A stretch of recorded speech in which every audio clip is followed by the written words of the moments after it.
Thank you. We do have a quorum. The next item on the agenda is approval of the minutes of October 21st. Does anyone have any additions or corrections? One correction on page 10 of 130. Page, which page? Or 6 of 10 of the actual. It's 10 of 130 on our package.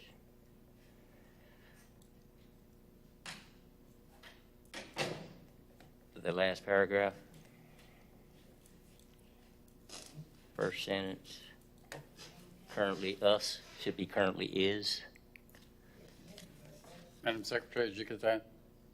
Oh, yes, I see that. Okay. Mr. Chairman. The only clarification I had was on page 7 of the agenda, page 3 of the minutes, at the top paragraph and the bottom paragraph, there was some conversation about state statute preempting the entire regulation regarding gun ranges. I did quote a provision of state statute, and I said, Chairman Seaver said, Chapter 823.16, parenthesis 7, says this act shall not prohibit a local government from regulating the location and construction of a sports shooting range. I was just simply pointing out that we do have jurisdictions on some issues. So I ask that that be included. Any other additions to the minutes? Mr. Chairman, before you call for a vote on this item, I'd like you to recognize that the alternate member, Catherine Riley, is on the virtual participation. She's on the phone? I believe she's connected through Teams. If she's listening, if she could please verify her participation. Yes, I'm here. Okay, great. Thank you. Member Parrish is not here, so you will be participating as such. So any other additions and or corrections to the minutes? Do we have a motion to approve as corrected? I move to approve the minutes of October 21st, 2020 as corrected. And Member Grant, second. Okay. Any additional discussion? Not hearing any. Roll call, please. Member Riley? Yes. Member Murray? Yes. Member Grant? Yes. Member Porter? Yes. Secretary Spidell? Yes. Vice Chairman Richardson? Yes. Chairman Severs? Yes. At this time, I'd like if the Assistant City Attorney could read the notice. We do not have any items on this agenda, as I see it, that are quasi-judicial in nature. Correct me if I'm wrong, but I don't see any, so we will not be reading that portion. If you could, go ahead, Counsel. Correct. There is nothing that is quasi-judicial. All persons who anticipate speaking on any public hearing item must fill out an oath card to be heard on that agenda item and sign the oath contained thereon. These cards are located on the table near the entrance in the council chamber or may be obtained from the recording secretary. This meeting will be conducted in accordance to the procedures adopted in Resolution Number 24-1997.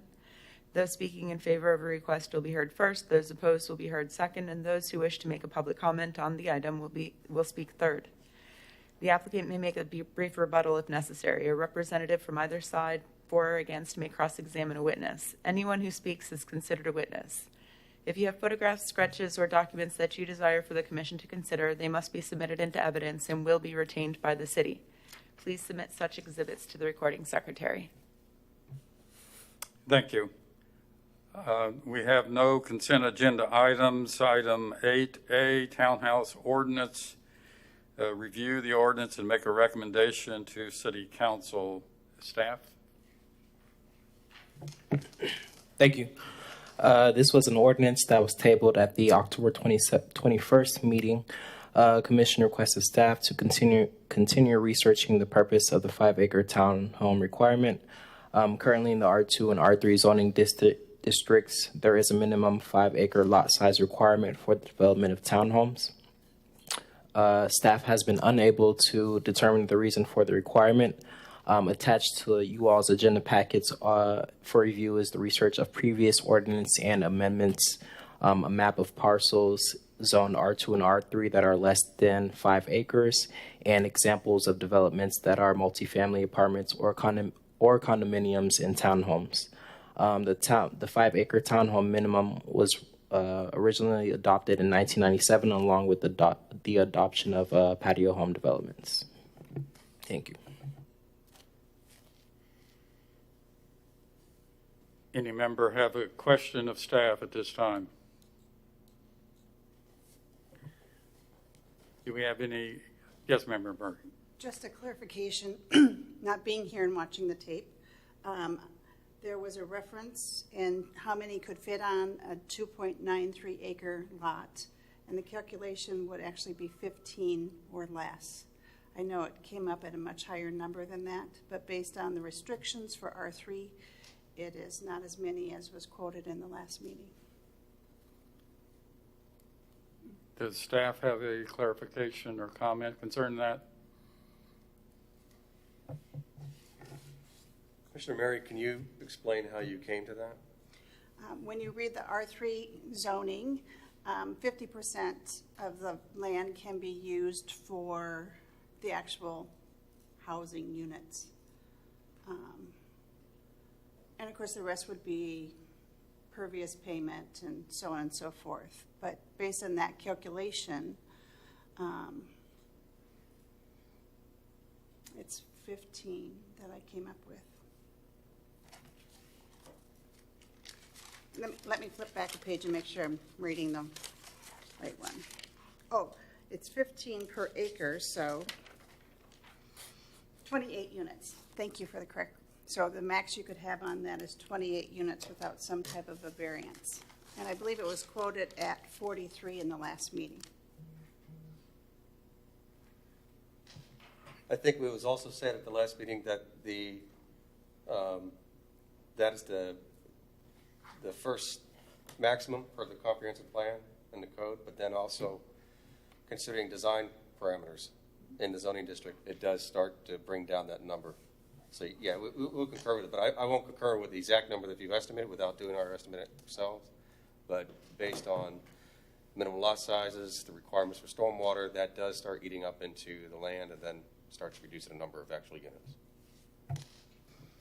And I guess the exact calculation, because I did speak with Gabriel about it, has a lot of components associated with it, including stormwater and things like that that could impact it. But with a number of 43, it made it sound like there was a potential for a lot more on that property. But just in doing the calculation of 50% for the housing, it brings it down substantially, which just in my opinion, made it more feasible.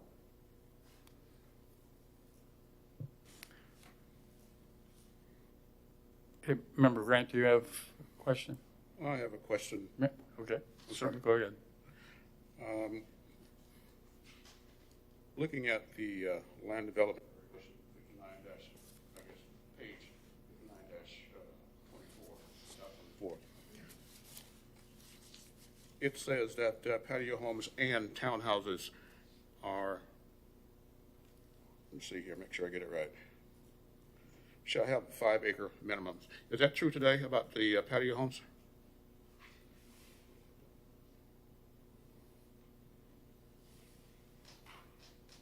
Can you tell us which page you're referring to? Well, I'm looking at the old land development regulation that was included in the package. I guess it's page LDR 59.24.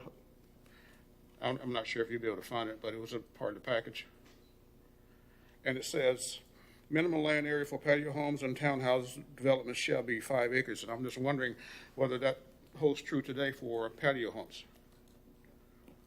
Currently a patio home. So if I'm understanding your question, I'm looking at page 54 of the packet, which is the beginning or title page of ordinance number 26, 1997, which was the first ordinance that introduced this minimum 5-acre requirement. Well, it's under in the package under section 59-148 on the general provisions. So I don't know if you'd be able to find it easily. Was that 59-168 or 158? I'm sorry, 148. I can't. I'll put on my glasses so I can see what I'm saying. 148. Thank you.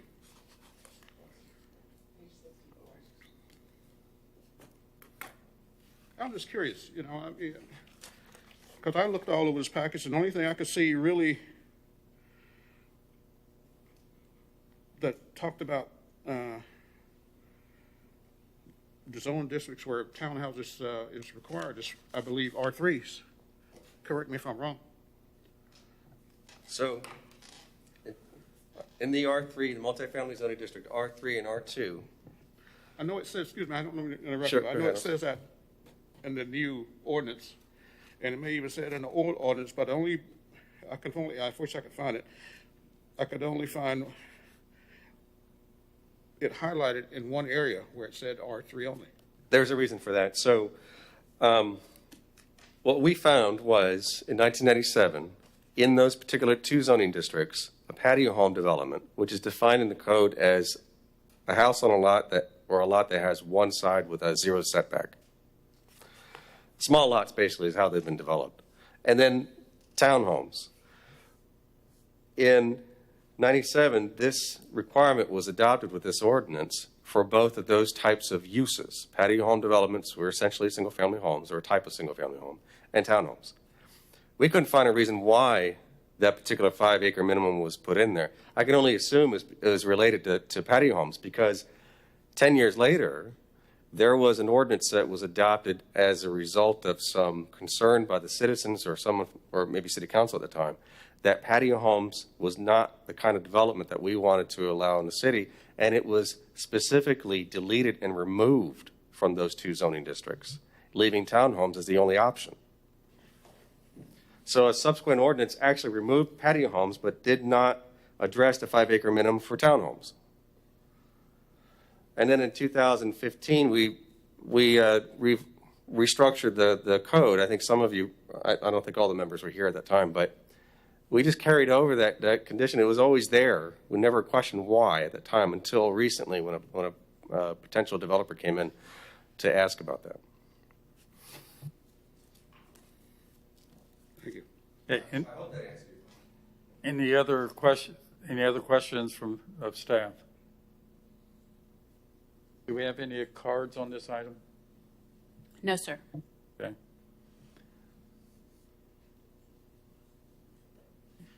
Do we have any further discussion?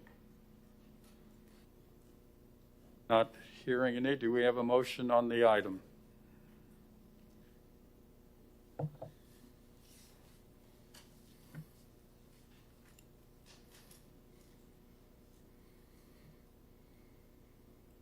Member Murray. I would like to make a motion that we recommend to the city council that they make the appropriate changes to the townhome ordinance, eliminating the requirement for 5 acres. Do we have a second to the motion? Second to the motion. Second. Yes, we have a second to the motion. Any further discussion on the motion? Member Richardson. I'm going to vote against it because I haven't heard from the staff one rationale why we should do it. It's been in existence since 1997. I don't really understand. There's not been anything said. What's the rationale? Staff want to respond? Except one developer. Aside from the developer coming in, it does restrict the development for, or I'm sorry, it does restrict infill and redevelopment projects. Mr. Richardson, if I could point you to some of the exhibits we included in the packet for you. I know they're all old code exhibits. No, there's some additional exhibits starting on page 79 of your packet. 78 and 79. And then there's some plans that we threw in there I've seen those. of townhomes that were approved in other parts of the state, central part of the state, including one that was proposed in the city One and that, on 1792. I've seen it. that are all on properties that are less than 5 acres. Now, I do want to point you to one exhibit, page 83 of your packet, and you'll see here is a development that can be developed like a townhome, and the only difference is it's not a platted fee simple lot. So someone can just build this, get a condo declaration recorded, and just sell the air rights of each unit out as if it was a condo. And it still functions no different than a townhome.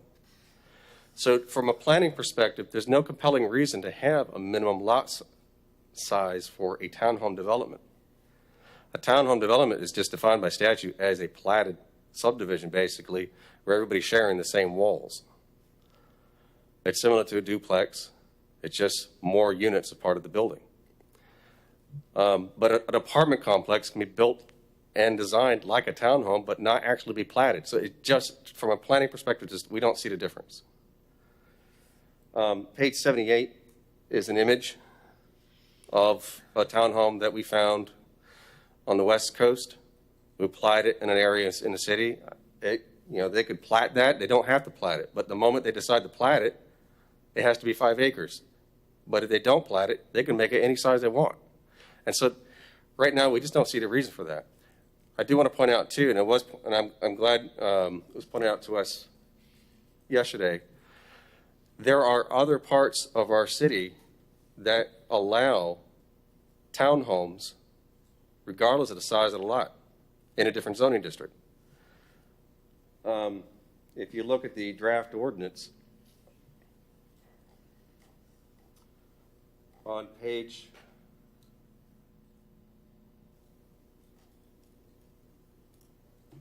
starting on page 17 of your packet,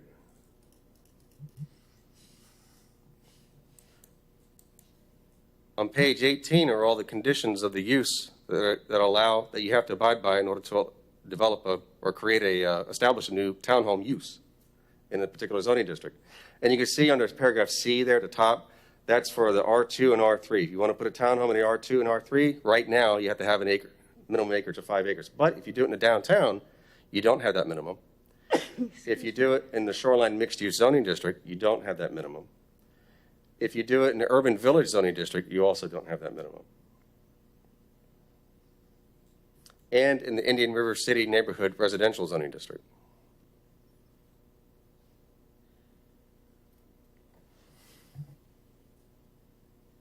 Member Spidell? Oh, I'm Okay. Member Richardson, you still have a question? Member Murray? Yeah, I would just like to clarify on that because after reading this ordinance, I went with a blue marker and identified all the areas that did not have any size limitation.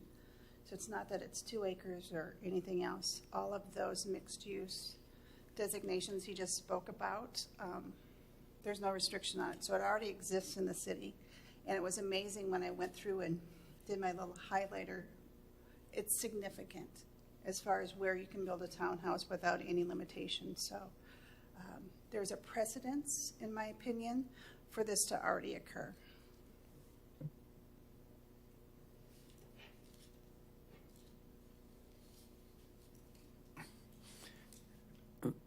Anyone else have any other comments? From my perspective, townhouses are virtually, other than the form of ownership, are like any other multifamily development. And I really do not see drawing a distinction between, you could have 3-acre apartment complex look exactly the same almost as a townhouse development. And I don't see, other than the form of the ownership, from a land use standpoint and form of ownership, why it makes any difference. That's just my perspective. Any other questions? We have a motion to recommend approval. Let's have a roll call. Member Riley, Yes. Secretary Spidel, Yes. Member Porter, Yes. Member Murray, Yes. Member Grant, Yes. Vice Chairman Richardson, I guess so, yes. Chairman Severs. Yes. That concludes that item. And Member Riley, feel free. I cannot see you waving at me or asking to be recognized, so feel free to interject when you find it you need to. The next item is 9A on the agenda, which is under new business ordinance relating to home-based businesses, review proposed ordinance, and make a recommendation to council. Staff. This ordinance was,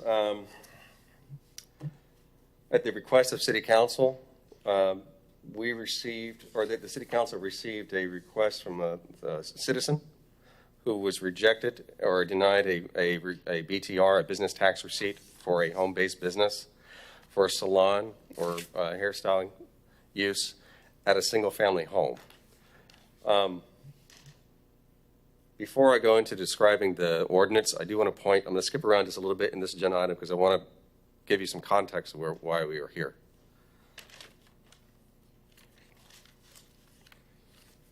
On page 97 of your packet,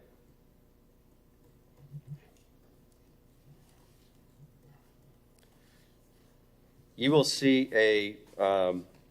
three options that the staff developed to help the City Council understand the ramifications of the changes to home-based businesses. Just so you know, I'm eating my mask here, excuse me. A home-based business is a type of business tax receipt. Every business in the city of Titusville is supposed to have a business tax receipt or an occupational license. There are two types. One's for the commercial uses that are actually at a commercial site, and the other type is at a home-based. So you can have an office out of your house, as long as you don't have anybody coming to your house and you don't have any transaction of sales going on at your house, especially merchandise, selling, or storage of merchandise, things of that nature. It's really for someone to operate their own business as a home office, primarily. So there are limitations to it. So what we try to do is describe to the City Council the ramifications of any changes to that. And we put in here the three options, starting on page 97 of your packet. You'll see make no change. The advantage of this is that maintains the status quo, protects residential neighborhoods, and does not increase enforcement difficulties above current demands. And I'll explain what that means in a moment. The disadvantage of this, of course, is that it does not support expansion of home-based businesses as the petitioner requested City Council do. Option 2, home-based business as a conditional use. So every home-based business or expansion of it would be having to come before you and City Council for approval for the public hearing process to potentially add conditions for the use. The advantage of it, of course, is it permits expansion of selected businesses beyond what we currently allow in a home-based business. The CUP allows for public input, especially for the residents that are around this particular potential use. The disadvantage, of course, is that it's difficult to determine the types of conditions that could be applied, and I'll explain what that means in a moment as well. It may be difficult to deny without competent and substantial evidence supporting the denial. If you recall Chelsea's presentation about quasi-judicial procedures. Enforcement of conditions is expected to be difficult when complaints are received. What that means is if there is an issue with a home-based business that's in violation of a particular code requirement, it's hard to determine that they're in violation without actually visually seeing money transaction happen. And so if you can imagine yourself as a code enforcement officer, how do you do that? The CUP process adds cost and time to the applicant. Right now a CUP process does have a minimum application cost of $1,800 and usually takes about 3 to 4 months to complete. The third option is expand home-based businesses as a limited use by allowing clients in the home. So in other words, having a home-based business where a client can come and visit the home now and potentially do a transaction. The advantage is it permits expansion of selected businesses. There are no additional costs for the applicant, Regulation is similar to Brevard County regulations on home-based occupations. And so we included Brevard County's regulations about home-based businesses in the packet here. The disadvantage is that it's difficult to determine the types of conditions that could be applied, if any, to a single-family residence. And again, that in this particular option, it would not be a public hearing, so it would just be left to the administrator to determine what those conditions could potentially be. Enforcement of any conditions is expected to be difficult when complaints are received. Again, we have to visually see a money transaction. Limited use approval is administrative and does not provide opportunity for public input. Again, it would not be a public hearing in this particular instance. Likely to increase traffic in residential areas. So you can imagine a hair salon or any other kind of business that would allow clients to come and visit will have to have people coming in off single-family home parking. Will increase impact on staff to administer and monitor activities. So with that, I'm going to go back to show you, briefly describe the changes that are being proposed in this ordinance based on council's direction.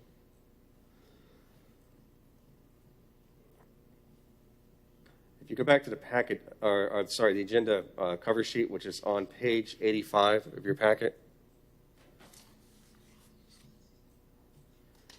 I'll briefly describe the changes here that are summarized on that cover sheet. In addition to the current list of uses that are not permitted as home-based businesses and businesses which are not permitted to have clients in the home, the ordinance provides a list of home-based businesses which permit clients in the residence. Limitations for home-based businesses which do not include clients' visits to the residence have been expanded.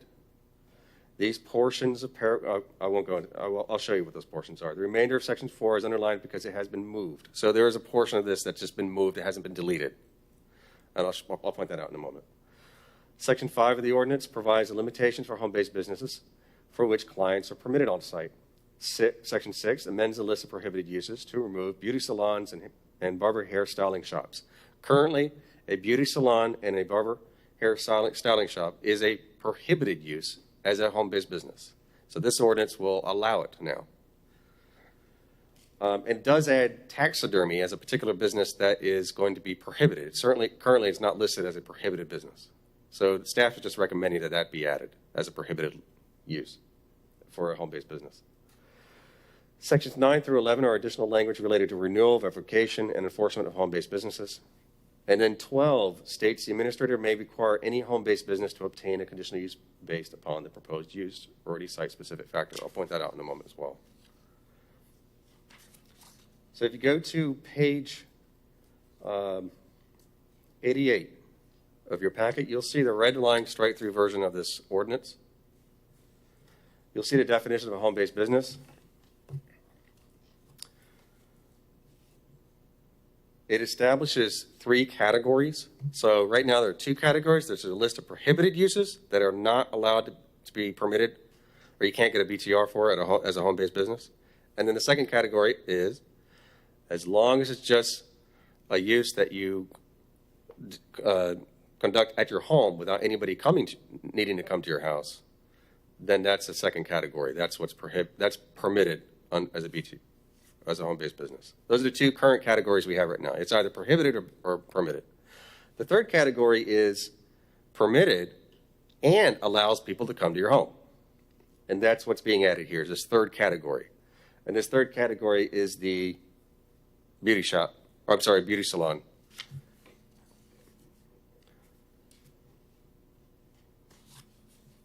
Brad, can I do a quick clarification? Yes. The person that has been going through this process is actually doing a nail salon, not a hair salon. So does that fall into the same category as a hair salon? Yes, ma'am. Thank you.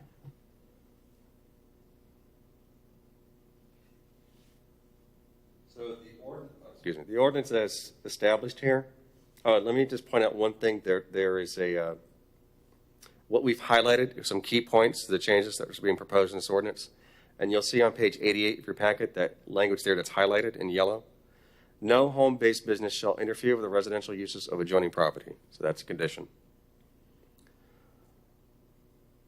Further down on page 89 of your packet, another section there that we've highlighted, we want to bring your attention to.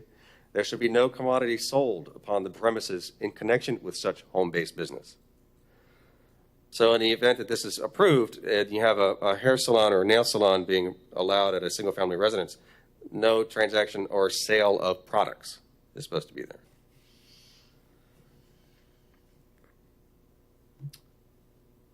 You'll see on page 90 of the packet, that is the changes we're proposing to the list of prohibited uses of a BTR for a home-based business.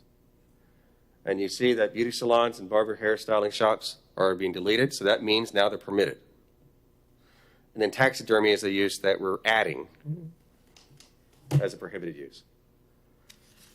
The performance standards that are further down have just been moved. They have not been deleted. And just so you know also, we do have a form that every potential business owner comes in and trying to get a BTR for a home-based business. We ask them to sign an affidavit, agreeing to meeting those conditions. That's how and if they sign it, that affidavit, they can get their BTR from us. So they've agreed to the conditions that's stipulated in the code. That's what we do. On page 91 of your packet, you'll see on the bottom of the page an additional language that we want to bring your attention to. Each home-based business license will be reviewed and renewed annually, concurrently with renewal of the business tax receipt. The granting of renewal of business tax receipt shall not be deemed to vest or otherwise entitle the licensee to continue to home-based business that is not in compliance with the city's code. That's true currently.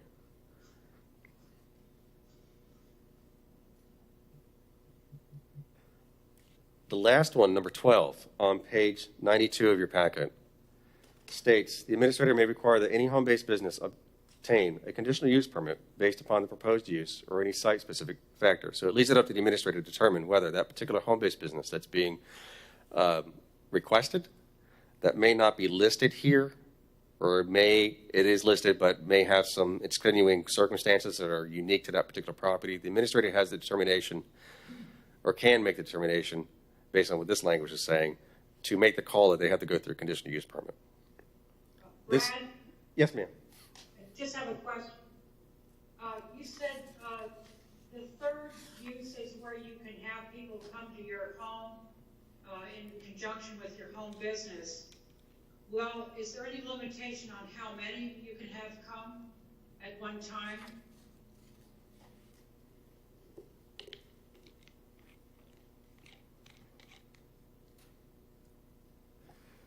If you look on page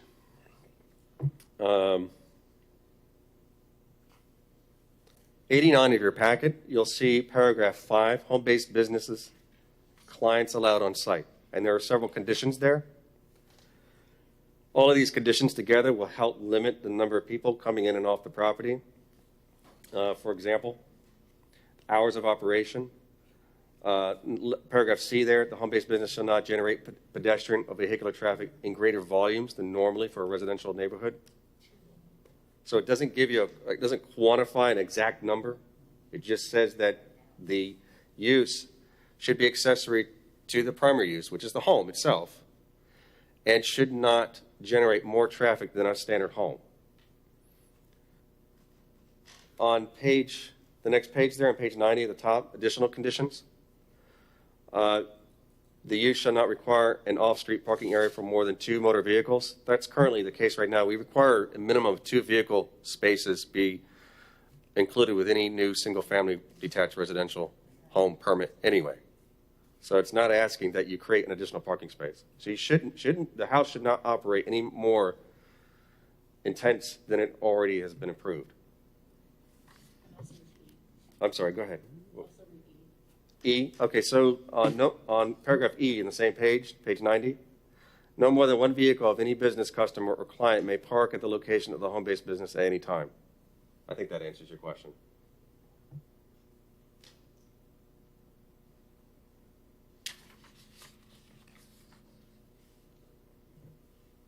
That concludes the presentation I have.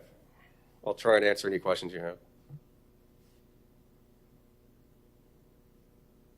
Member Murray, Just a couple points of clarification. And the reason that they're not allowed to sell anything on the property, so as an example, often when you go to a nail salon, you'll actually buy the bottle of polish and take it home so you can touch it up. The logic behind that sale transaction not applying. Can you explain that? So if you go back to option one, don't make any changes. That helps protect the neighborhood from turning into a retail store, if you will. So a single-family home is not permitted and developed and supposed to be used as a retail use. And then the second point of clarification, just having watched this come through the process so far, the person that brought this forward, her husband has a business based out of the home that is outbound. I believe it was a t-shirt business, but no one comes to the home for that.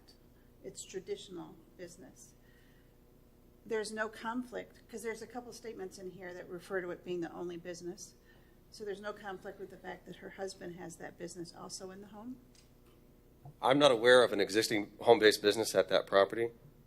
Okay. But we could certainly talk with the applicant about that to see how that would fit in if they need to do that.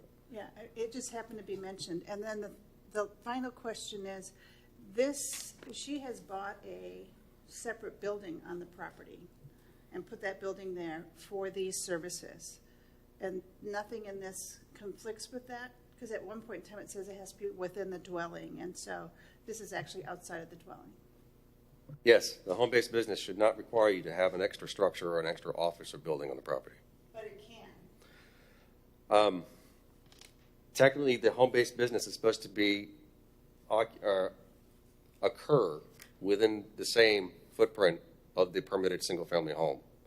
Now, that doesn't prevent someone with who doesn't have a home-based business from adding a separate structure on their property for their use. But what would that be? Would that be an additional garage, or if it's an additional office? I can't really answer that question. And again, Certainly, the way I read the ordinance is drafted, it has to be within the home. correct. So if they're going to add on a room to the home, that would be okay. It's quite common these days for ladies to have a she shed. And she has a Common she shed. thing that's in vogue, so to speak. Yes. And they might want to have their little shop there, invite clients there. As I read this ordinance, it does not allow that. Right. That's the way I read it. Am I correct? Yes, sir. Okay. Doesn't allow And it. again, the applicant associated with this does have that separate component outside of the traditional dwelling, so. Okay, Mr. Brad, Yes, ma'am. Brad, Go ahead.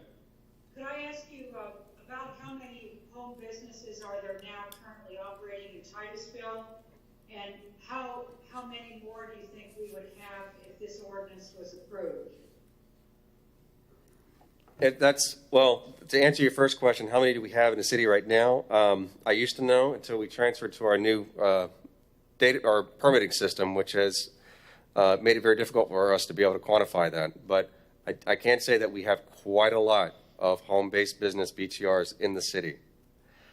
Will this ordinance increase the number? I'm sure it will. As far as how many, I can't say. We do reject quite a few requests for home-based businesses that are listed as prohibited. Can you give me a ballpark of how many we have currently? I could say we probably have maybe a couple hundred, maybe 300 or so, if I want to guesstimate, basically. But I can certainly try and find that number for you and provide that to you at your next meeting. Okay, and do you think that there's home businesses out there that are not, regulated by the city or not signed up with the city? Sure. I would certainly say, I would say yes. I'm sure there are quite a few, there are businesses that are, and transactions happening in single-family homes that have not been received a BTR from the city. That is. Do you think that approving this ordinance would bring those out into the open? It has that potential, yes. Thank you. Member Grant? Going back to page 90 on E, it says no more than one vehicle of any business customer or client may park at the location of the home-based business at any time. I suppose you're trying to say that's one way of limiting the clientele. But what's to stop 3 or 4 of the clients from coming in that one vehicle and all gathering in this home? Wouldn't that maybe cause a nuisance to neighbors? It would most likely be maybe a neighbor that would probably complain to the city. We would probably forward that complaint to the code enforcement department. And again, the code enforcement department then has to investigate any request or any complaint that's given to the city. Should we say then that it should limit to one customer at a time? This is for your input, so if that's your recommendation, we'll carry it over to city council. Thank you. Member Porter. Yes. So have you had any instances where folks have come back and they've complained about any home-based businesses? Sure, we certainly do get complaints about home-based businesses. So these conditions, they're all good conditions, but I kind of agree with Commissioner Grant. How do you enforce them? And can you enforce them? So if you go to, there's a part of our staff report on, page 96 of your packet. You'll see there, code enforcement considerations. And they said specifically in this letter to us regarding this ordinance, and you can see the bullet points there, specific code enforcement issues include difficulty in identifying home-based businesses in neighborhoods, complaints of unfair business practices, response when asked that the property owner is only working on friends' vehicles, furniture, etc., the zoning enforcement concerns for different allowances. And how do you prove that it's a violation? Well, in the paragraph there, he says you've got officer must actually witness the exchange of payment for services in order to prove that a business is being conducted. So if a nail salon wanted to sell a product, code enforcement couldn't stop them. They're not there, so. They'd have to see the transaction according to what code enforcement is saying. Yeah. So these conditions, it don't seem like many of them can be enforced. Member Spidell. I have some questions about the chemicals being used in both nail salons, but I don't know much. I know the result of taxidermy, but aren't lots of chemicals used in that? Nail salons? And taxidermy. And taxidermy. Yeah, I would imagine there are quite a few chemicals that are probably used in the taxidermy business. And what provisions are those to protect the groundwater and sewage system, et cetera, for those? They're both toxic chemicals in both professions are used. So just to clarify your question, are you asking, because right now we're proposing taxidermy to be a prohibited use as a home-based business. Okay, so you're getting rid of that. We're clarifying right now because it's not listed as an actual prohibited use. We're stating outright here, Okay, so no animals.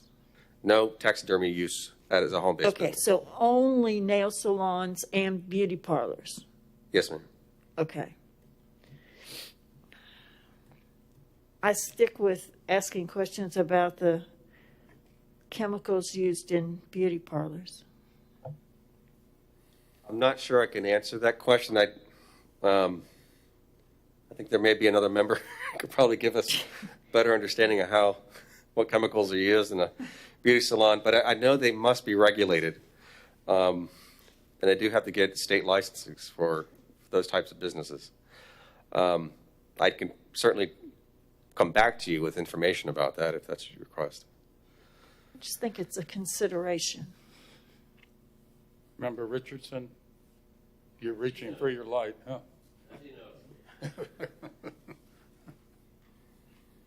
Okay. Let me ask you some home-based businesses, and you tell me if they'd be allowed or not. Arbonne. I'm sorry, what? Arbonne. Arbonne? Mm-hmm. It's like a beauty thing, which has different beauty supplies, sell them, like Amway. If you go to, and up, this is how I'm going to try and answer your question, is based on the conditions. We ask everybody to sign an affidavit. So,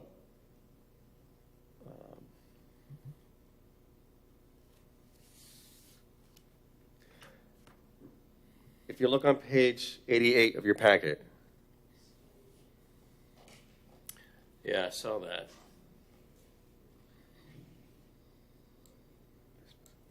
In other words,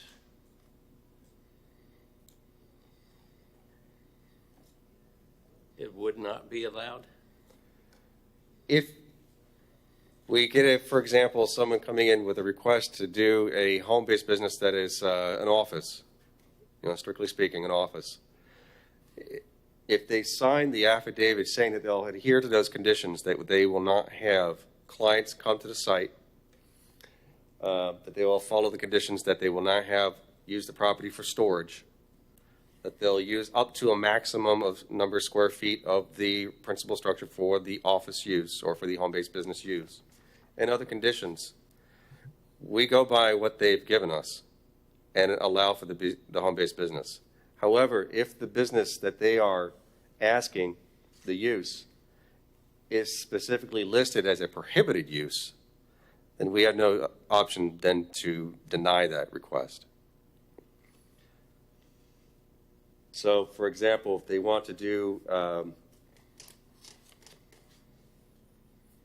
retail wholesale merchandising with in-person sales, that's a specifically prohibited use as a home-based business. And what do you specifically mean by in-person sales? If they came to the house to buy the Yes. items? Yes. In other words, like Tupperware, they couldn't have a Tupperware party at their house.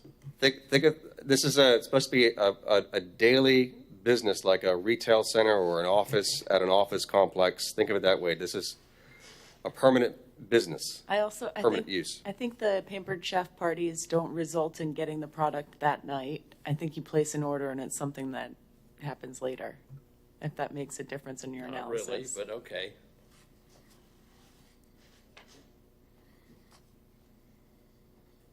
Any other questions? Member Murray, I know you had your light on. And I wondered about that also. My understanding is Tupperware, Amway, a lot of these, they may have an office within their home. They go to someone else's home to do the sale. So that's one of the ways that I've seen that happen.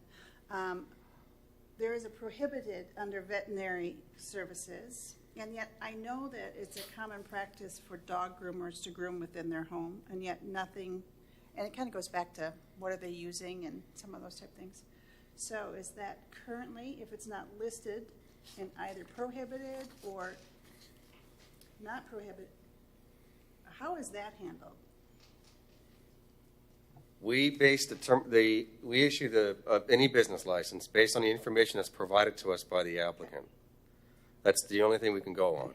And so we compare that based on the code, to see what is prohibited or what is not, what can be permitted. It's hard to play hypotheticals with things like that. I would say dog grooming at the house, that probably is going to require someone to bring their dog to that person's house. That would be clients visiting the home. So that would probably be prohibited, excuse me. I think my question I'm asking is, if it's not on either of these two lists, the process would have them declare it, and then the administrator would be the one that would either say, okay, it's not on our list, we have to do this other process, or... Yes, I mean, we always try to find something in the code that provides guidance as to what is permitted and how we can issue a business tax receipt, a business license.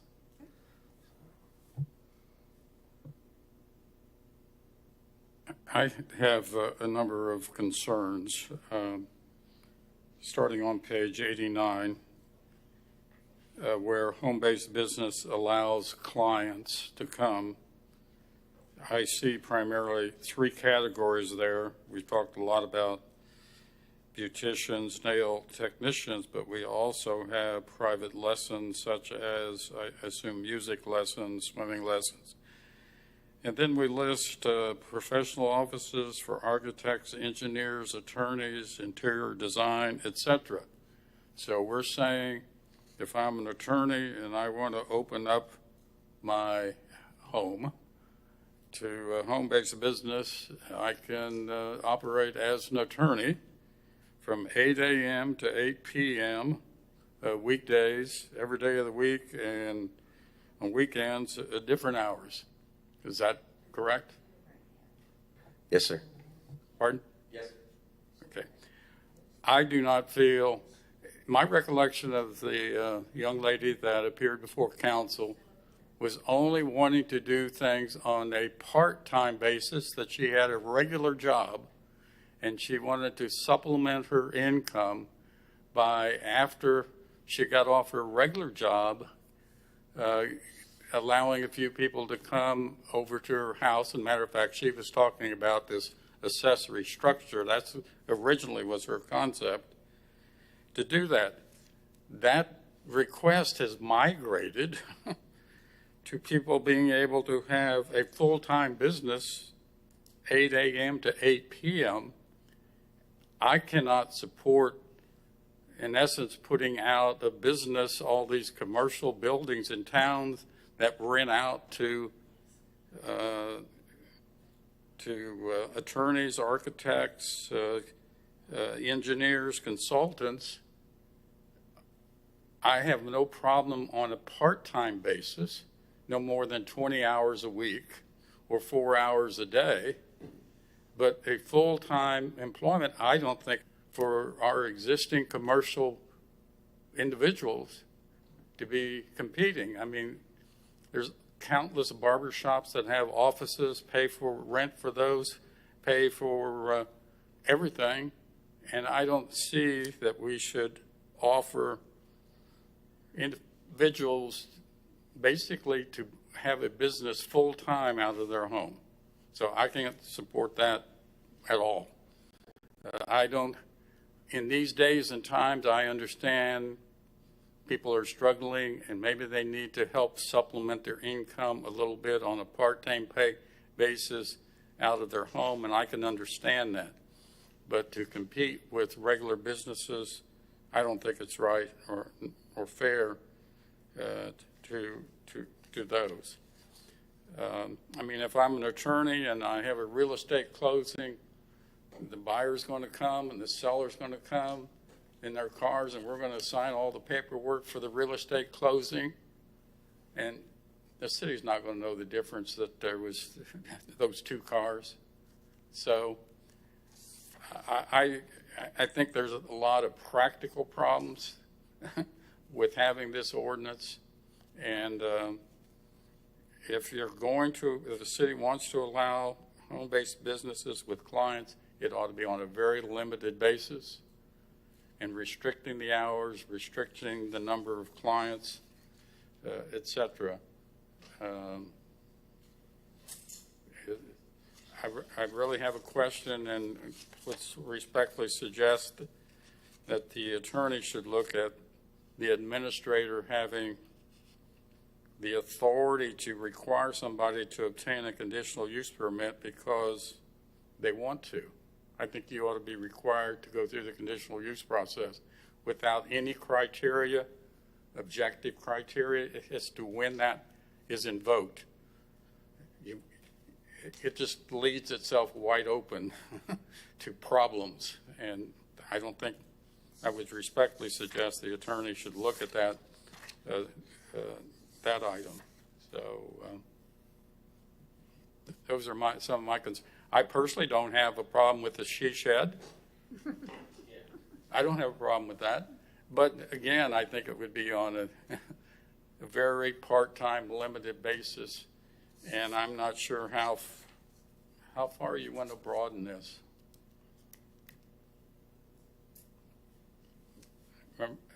Member Spidell. I'm concerned also with enforcement. I think it's a nightmare of enforcement. I mean, I can't see that as being pragmatic at all. Member Murray? I have a little different opinion, of course. So having had multiple corporations that were started as small businesses, they started with our attorney being able to come to our house, some of our clients being able to come to our house. The federal tax code supports in-home businesses. So it's not actually that unusual. The thing I really applaud from this applicant is she came forward and did the process versus I could probably go through my neighborhood and count 5 home-based businesses today that are doing business, but we don't necessarily know that they're doing business that way, especially with the pandemic. A lot of people have brought services into their home because there's no other choice. You can't actually go to a commercial space in many circumstances.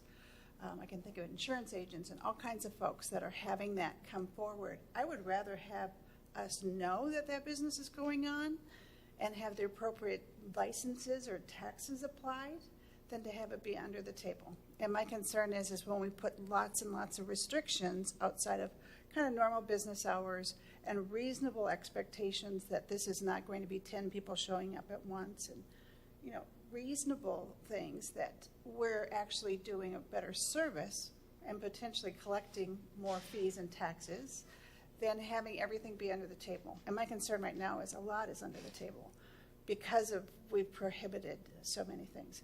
I completely agree with Member Spidell. When it comes to having chemicals and things like that, I think there should be restrictions. But again, we started 3 companies out of a home. And on multiple different occasions. One had interior design and a general contracting company. So there was an office set up with lots of books, and people came and sat down and made selections.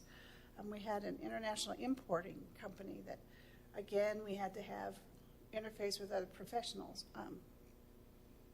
But I think you have to realize that a lot of people realize that they can't have lots. I mean, go down Barna, and there's a lot of places that under the existing prohibited businesses today or the existing restrictions are doing business like that, and code enforcement has not had the opportunity to address that. But these are reasonable accommodations. If the neighbors object, do they have the ability to come back? If they go to code enforcement and say, oh my gosh, there's 25 people over there all the time and drills going and all kinds of crazy things going. They have a vehicle to complain if that's the case, right? Yeah, I mean, everybody, there is a vehicle or a means of being able to submit a complaint to the city.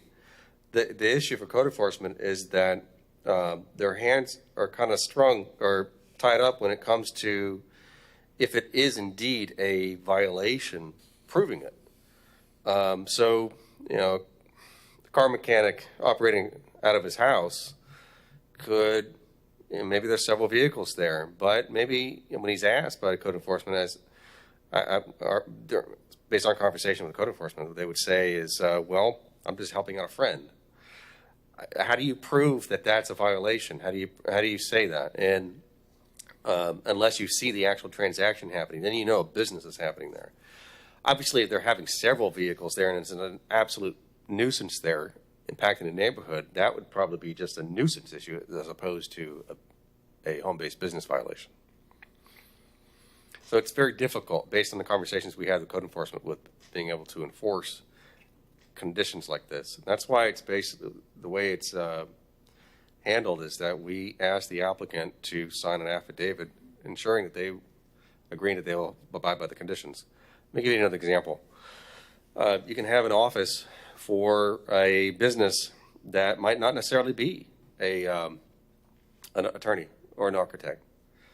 They could be managing something that is currently occurring at a property that is zoned and for commercial use, but they're answering the phones maybe at their house.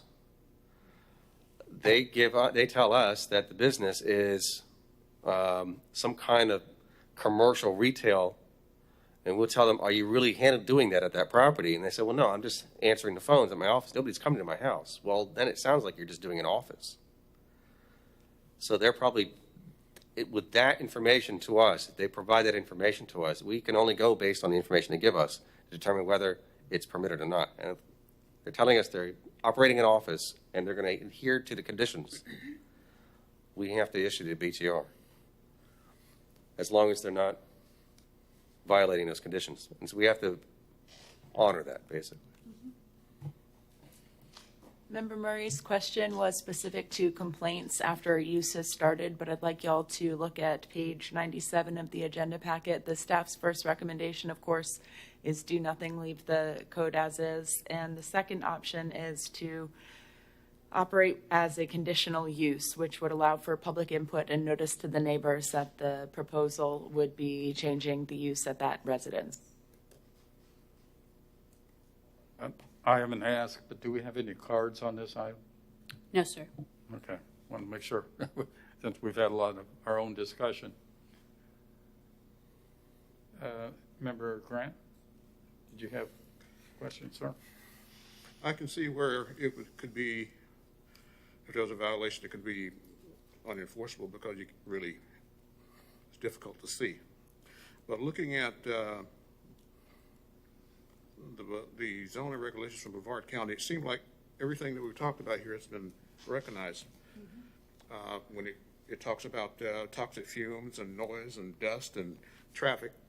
And I believe the third option, correct me if I'm wrong, under the limited use allows such things and more or less an adoption of Brevard County's regulations? Yes, and the planning director, Peggy Busak, I know when I talked about this, she reiterated that many of those items, I'm sure it's been stated by staff, but all of the conditions that we've created are from the county. I mean, I guess we have to follow, use the honor system when it comes to the person who wants the license, what can you do? Thank you, sir. Mr. Richardson. Yes, I have some concerns because it makes several references to the pandemic. And I'll tell you one thing that I've experienced, having to have physical therapy and occupational therapy that has been banned from offices and the hospital and health and fitness center, where they've established in their residence, because a lot of equipment is there, you can go there to have physical therapy. That's your only way to do it. And I'm concerned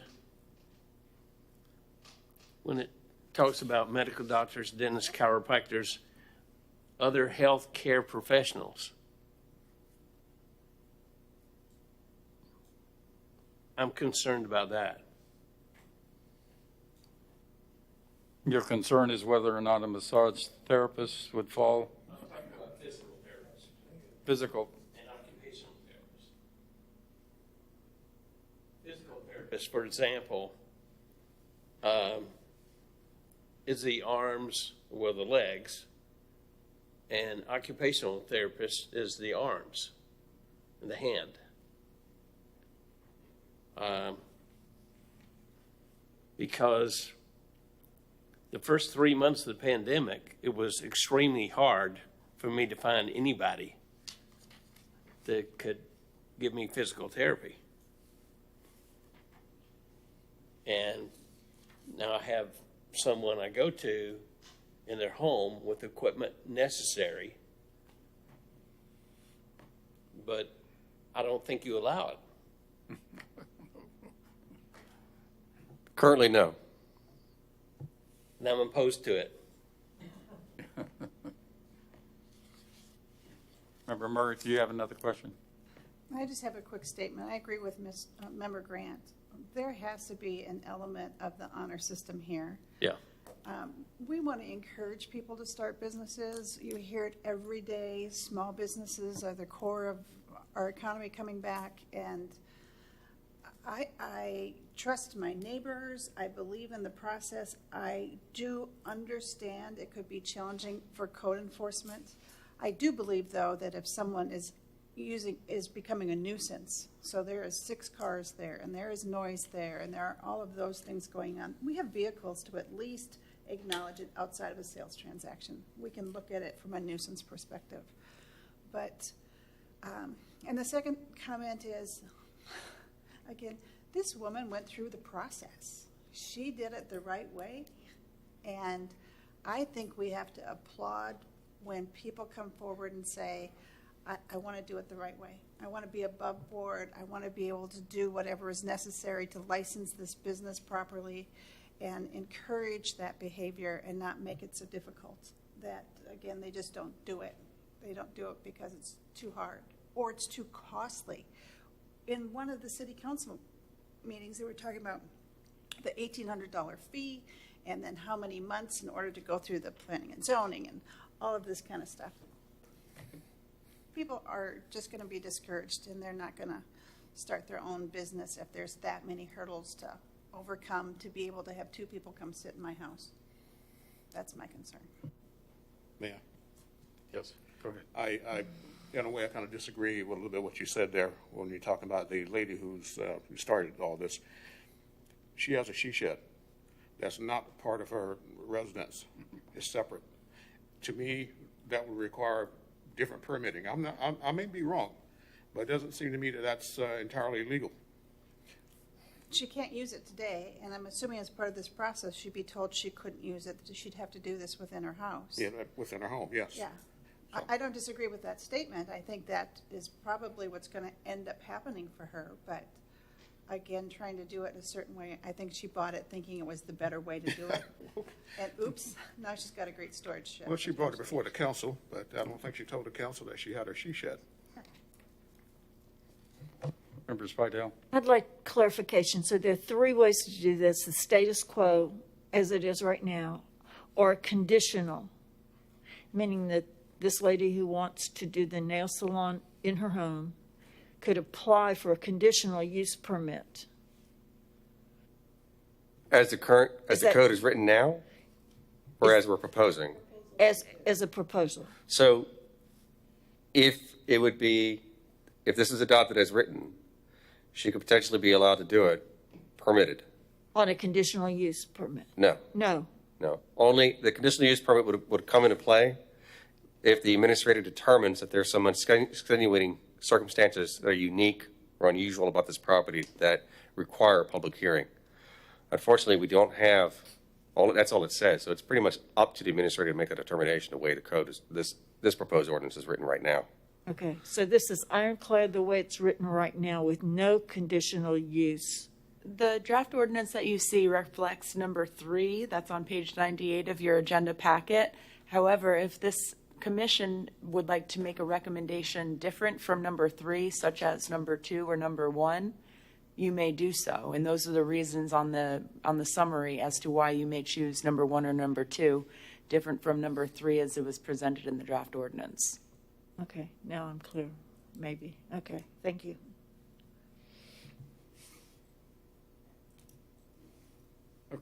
I certainly agree. We, as a city, want to license, regulate those home-based businesses that are operating. I listened to the young lady that made the presentation before council, and the scale of her operation was not an 8 to 8 business. It was simply as a part-time business to help supplement her income, as I understood what she was saying. I don't have any problem with expanding the code to allow home-based businesses, clients being allowed, but I would do it on the hours of operation would be much more limited than this blanket would be a certain number of hours, or we specify 20 hours a week or something of that nature.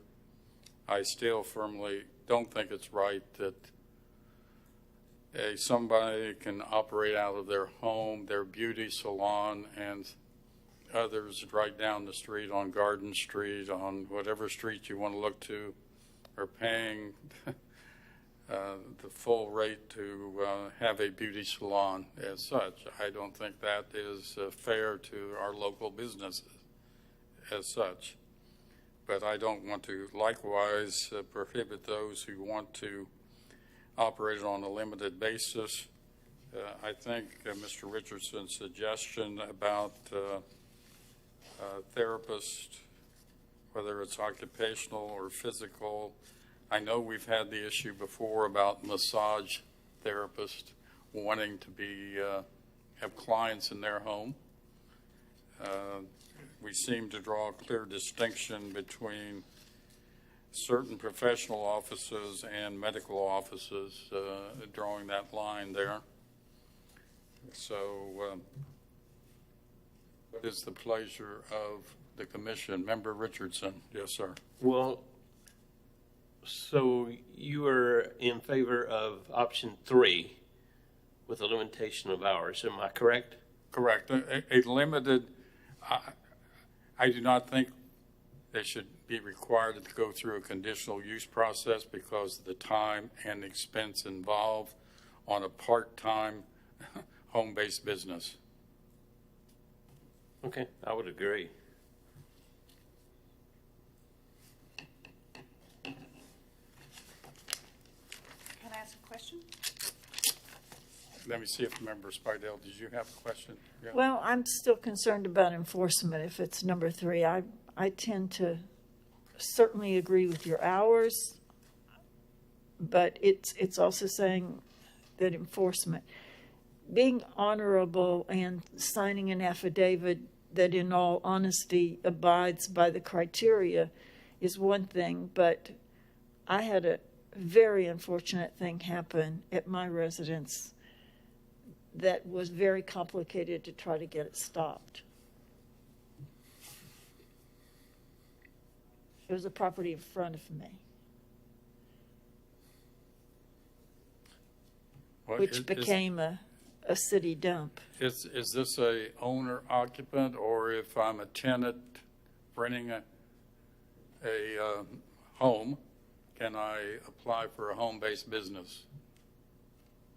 We always ask for the owner to sign off on any kind of business, home-based business is going to be at a particular home.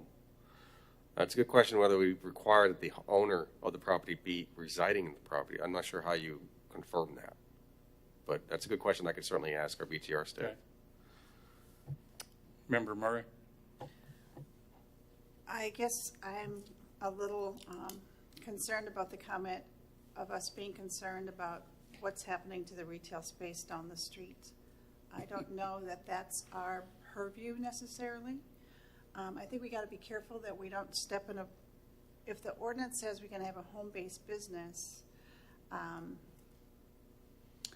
the guy down the street in a free marketplace needs to make his place reasonable enough that you want to go do business there. And when you're starting a company, that may not be the viable source. So that concerns me that is something we're talking about.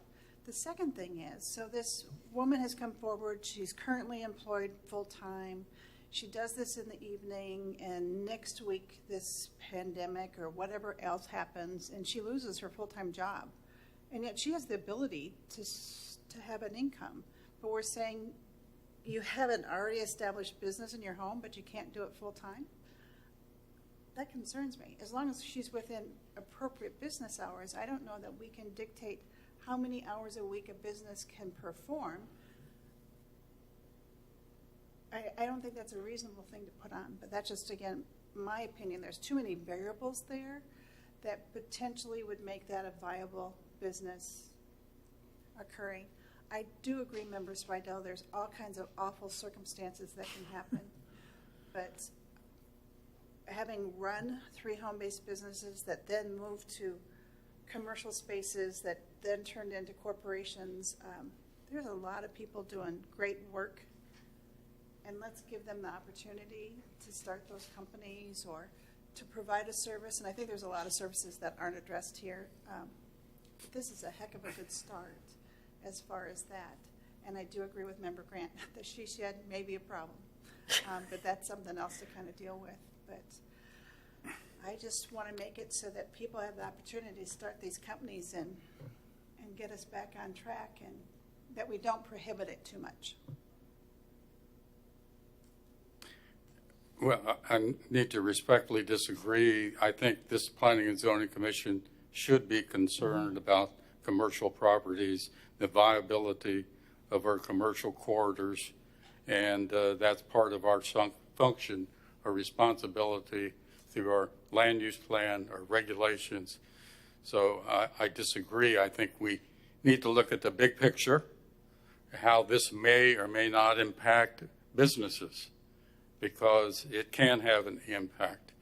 And I think that, again, dealing with restricting the hours to some degree helps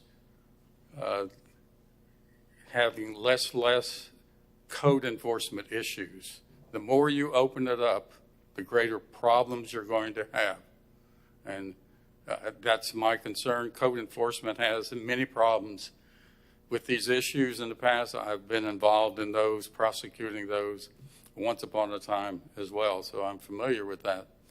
So I think let's be reasonable and encourage people, if they need to have some home-based business where they can help supplement their income, they should be allowed to do so. So I think we've discussed the thing thoroughly. Do we have you're looking for a recommendation, or what are you looking for? We're looking for a recommendation on this to City Council. I guess you could do one of two things. Do you recommend it as written, or would you recommend it to City Council to reject this whole idea altogether, or recommend it with changes? Anyone like to make a motion? I make a motion for City Council to consider option number 3, but with some hours of restriction. With restricted, I guess you'd phrase it, restricted hours of operation. And I definitely would be very much against weekend operation. Could you be more specific about the Well, restricted hours? I think since Member Murray has had good experience and more professional, could you make some suggestions on reasonable hours? 9 to 4, 9 to 5?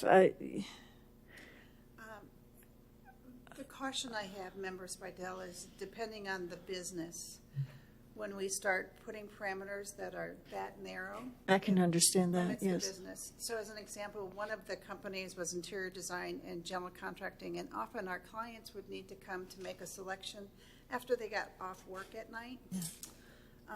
So I worry that if we put it too close, that we limit certain things, although I do understand your concern.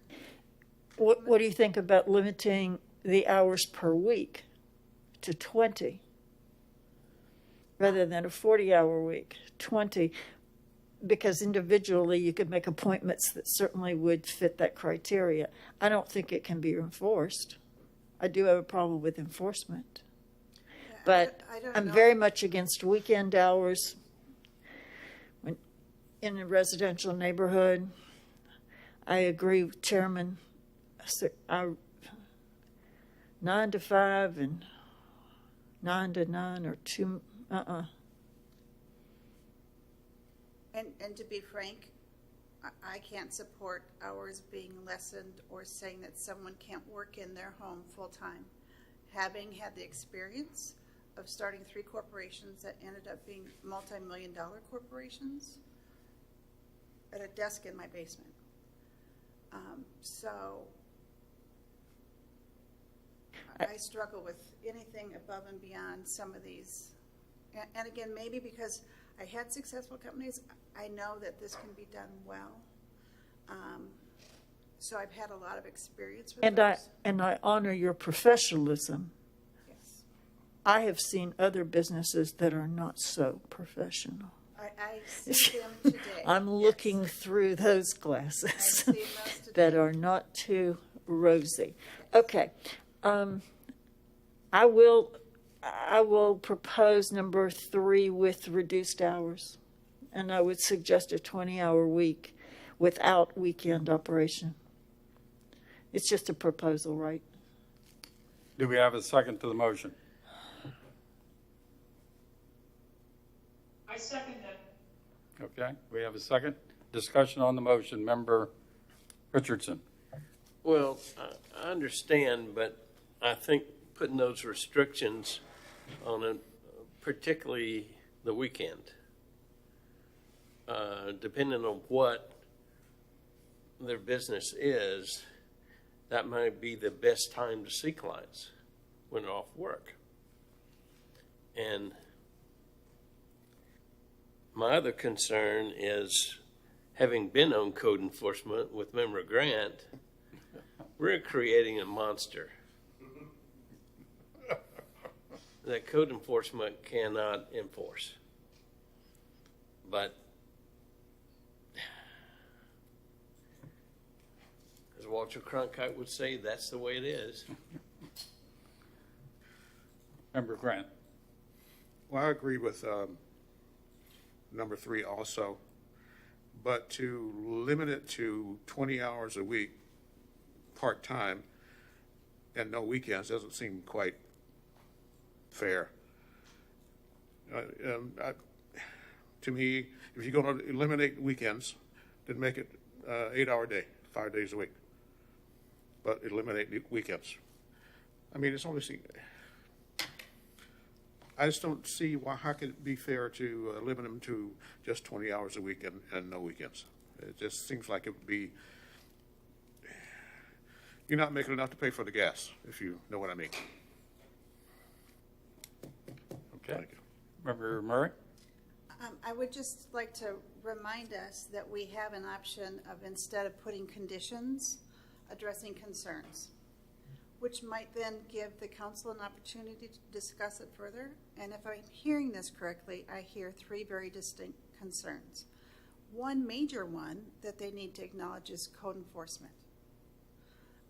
The second is making sure that there is nothing that is chemical-based that could be of any kind of concern. And then the third being whether or not it's appropriate to have a full-time business. So those would be the 3 concerns we have. That might be easier than actually putting conditions on.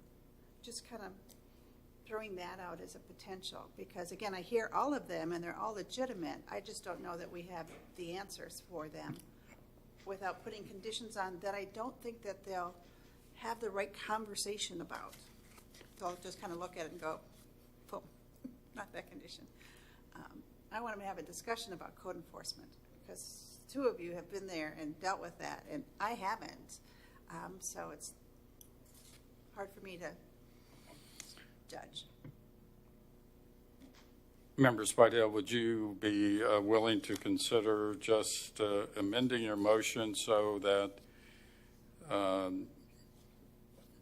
option 3 with limited uses and allowing clients, as staff specifies here, with expression of concerns such as the hours of operation, the types of uses that would be allowed, the code enforcement concerns as such.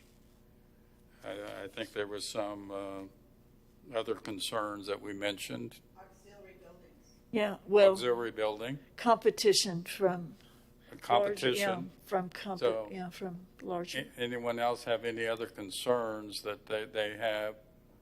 At least we're giving guidance, or we're willing to go with 3, but we have certain concerns that we're worried about and defer to council to go from there, so to speak. I think that's an excellent suggestion, yes. Okay, does a second hold for that? I don't quite understand how you've amended the motion.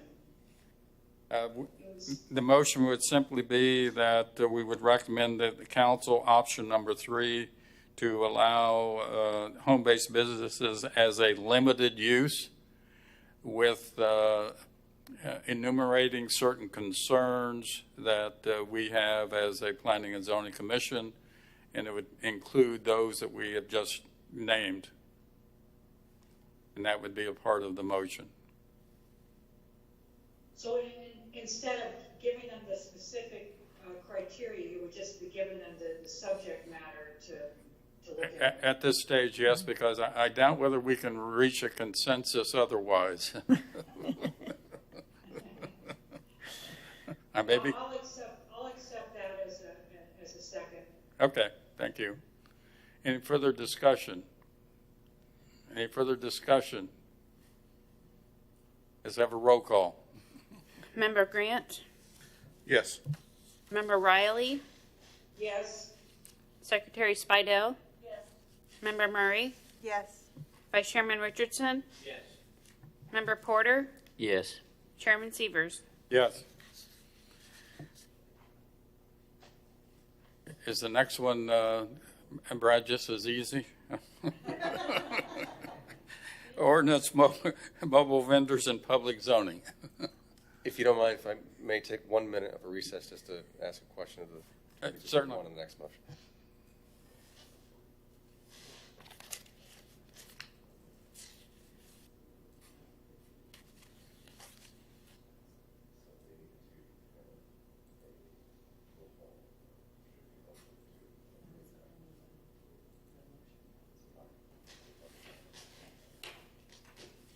Okay.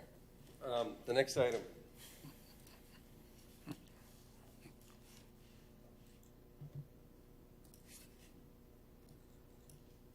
It's on page 102 of your packet, and this is regarding an ordinance for mobile vendors, allowing mobile vendors in the public zoning district. So a citizen requested back in March of this year that the city consider amending the code to allow mobile vendors, which, by the way, are uses or retail uses that can bring their commodities for sale, usually out of a truck, at a site, typically at a retail or commercial site, and you might see them in a parking lot, and they're there every day. So they have a license, a BTR to operate there, and then they take it away at the end of the evening. So we were requested by City Council to go ahead and draft an ordinance in response to this request to allow mobile vendors in the public zoning district, specifically at the Space Coast Regional Airport development. The proposed ordinance would permit mobile vendors within the Space Coast Regional Airport development waiver zone. And there's a specific, and that basically is on the airport property. According to the code, the airport zone is the airport property, or the waiver zone rather.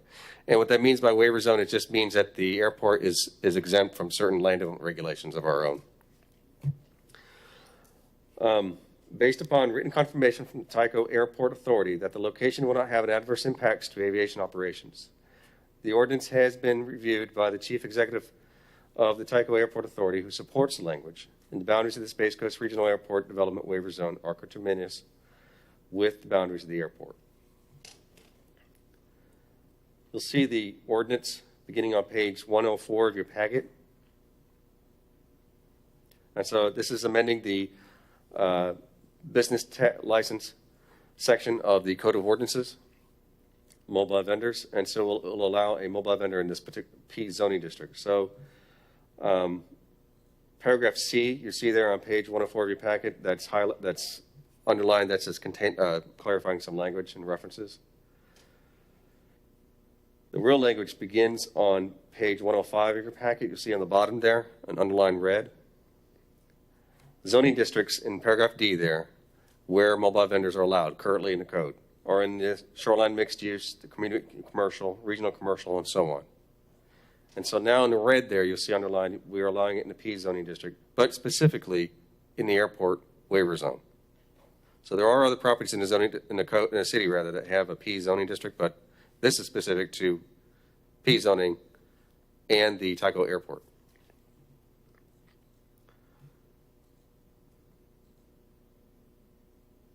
On page 107 of your packet, you'll see some additional changes there. The location, and this is also clarifying where this can be in the P zone and in the airport waiver area.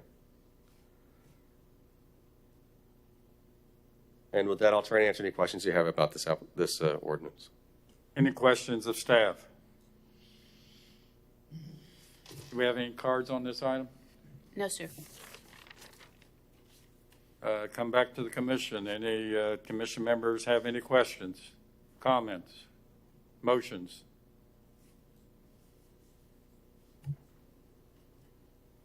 Oh, okay, I've got a question.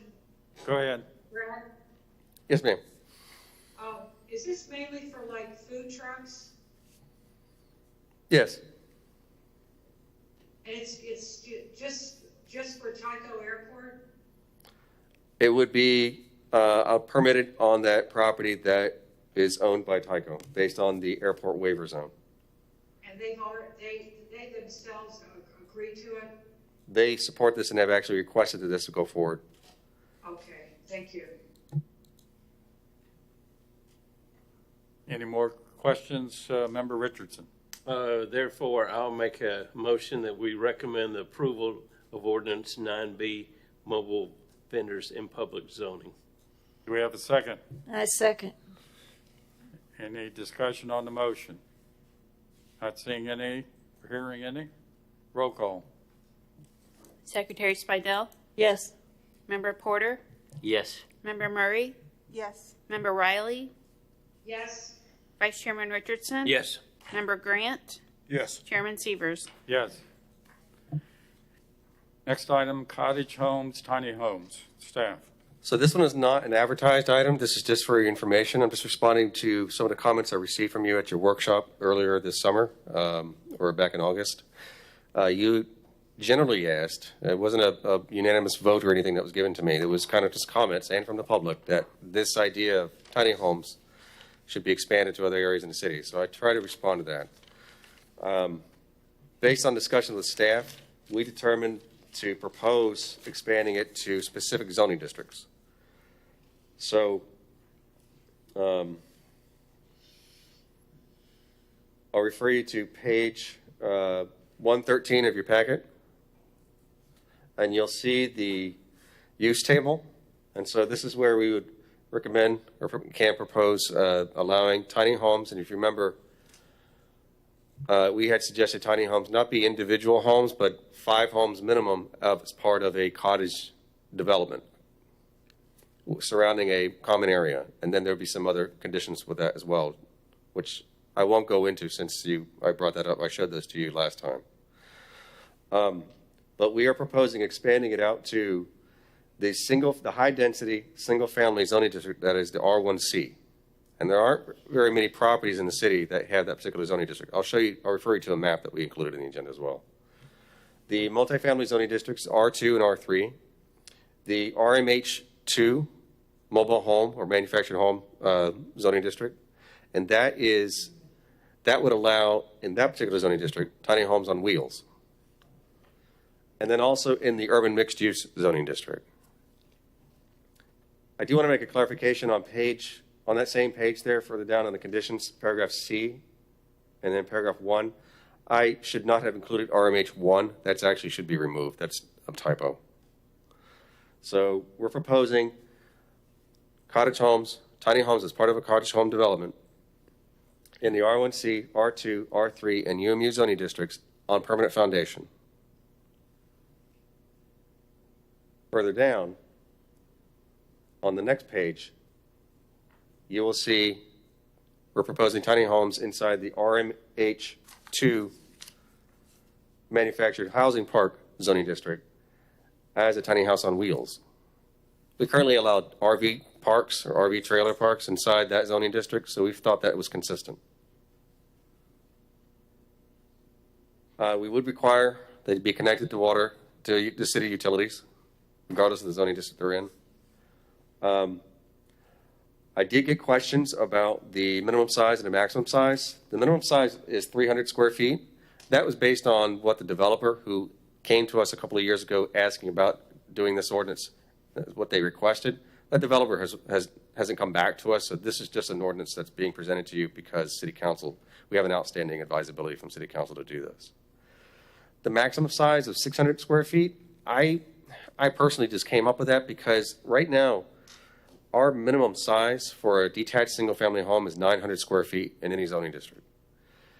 And so I guess I could have suggested maybe anything less than 900 or say 899 square feet and less is considered a tiny home, but that just opens up the door for a lot of semantic arguments about what is a tiny home and what is a single-family home. So we didn't want to get into a discussion with any developers about, well, I'm building a single-family home subdivision, and they're all 700 square foot homes, and he gets approval, or they get approval because they go under this standard of a tiny home.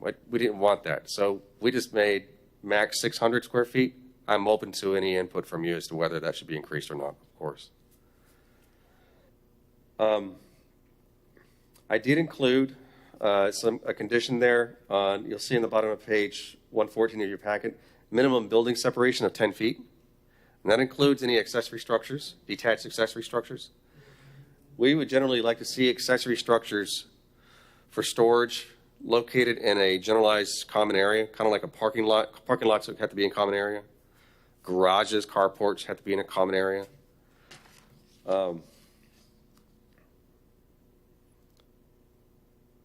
On page 116 of your packet, I have included the cottage home development definition. So that used to say pocket neighborhood. I just changed it to cottage home development. We've got a tiny home, a tiny house definition, and a tiny house on wheels definition. I did get asked a question about whether it be permitted as a through the Florida Building Code, a tiny home on wheels, through the Florida Building Code, or through HUD, as permitted by HUD. Mobile homes are not something that is permitted through, I mean, they are permitted through the building code, but they are inspected and licensed, or I'm sorry, licensed as a structure that is consistent with HUD standards. A tiny house on wheels is different. Unless it's structured like a mobile home, it's just not going to fall under that HUD standard.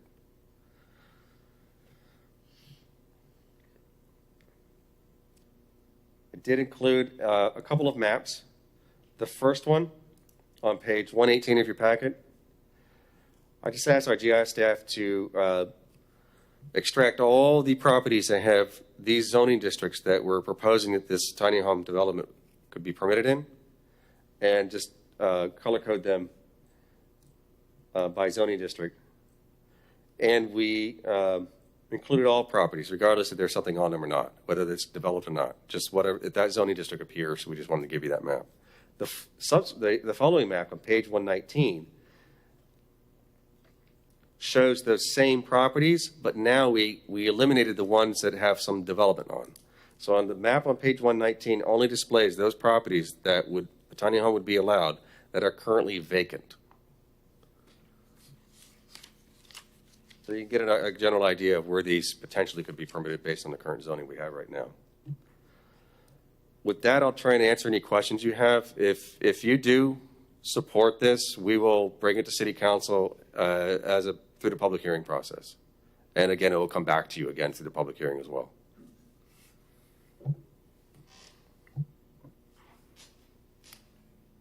Member Spidell, you have a question? Oh, no. Okay, Member Grant. Mr. Parrish, is there a minimum?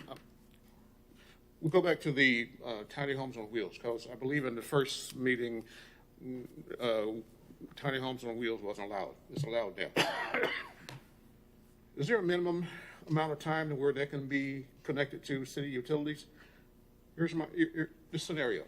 Some person decided to come down the Space Coast and want to stay here for a month. Is that allowed? So we get that question for someone who wants to just bring an RV and just put it on a single family lot and live there for a time period. Currently, our code does not allow that. So we do have currently RV parks that are allowed inside that RMH2 zoning district. That's where they're permitted currently.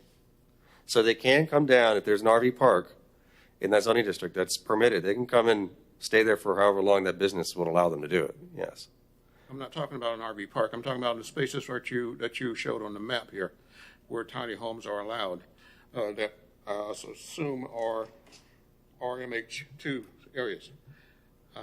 It could be treated the same way.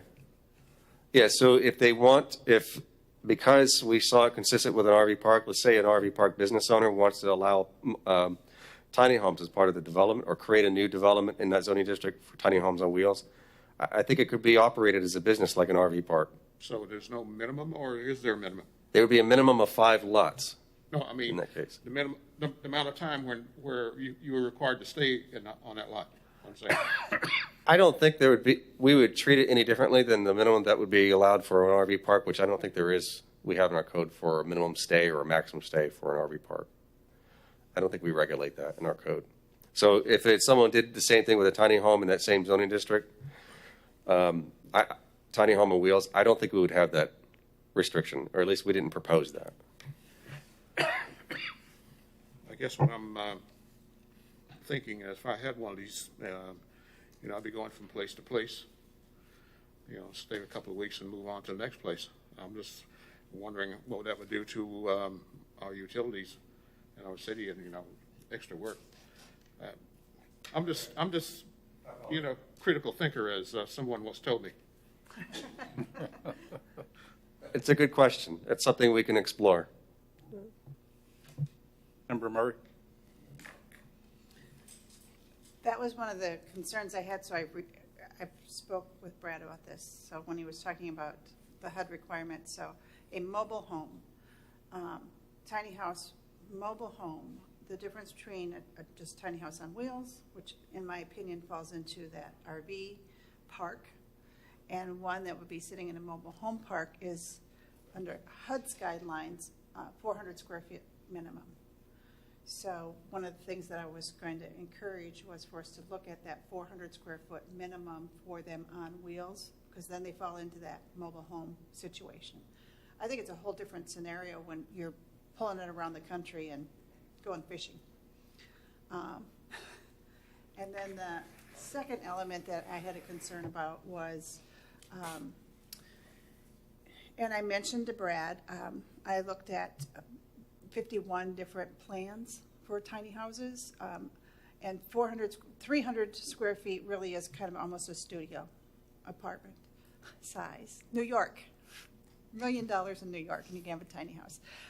Concerns I had was where the utilities were, and I mentioned that in many of them, ordinances set aside a small percentage that the utilities were then included within that square footage.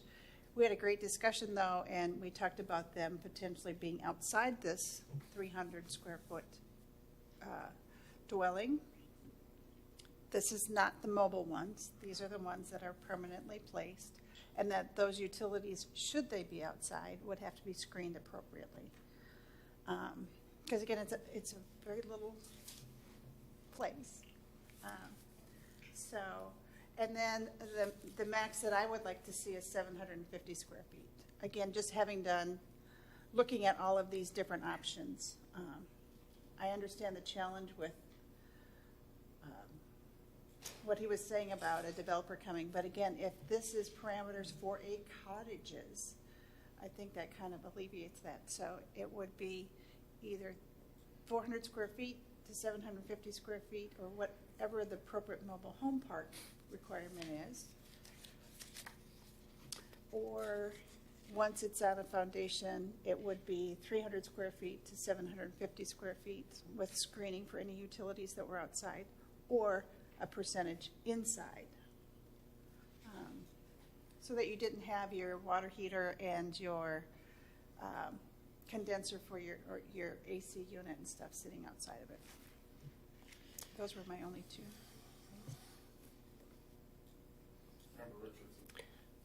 Yeah. Several years ago, Councilmember Nelson and I advocated that tiny homes be allowed in the city of Titusville.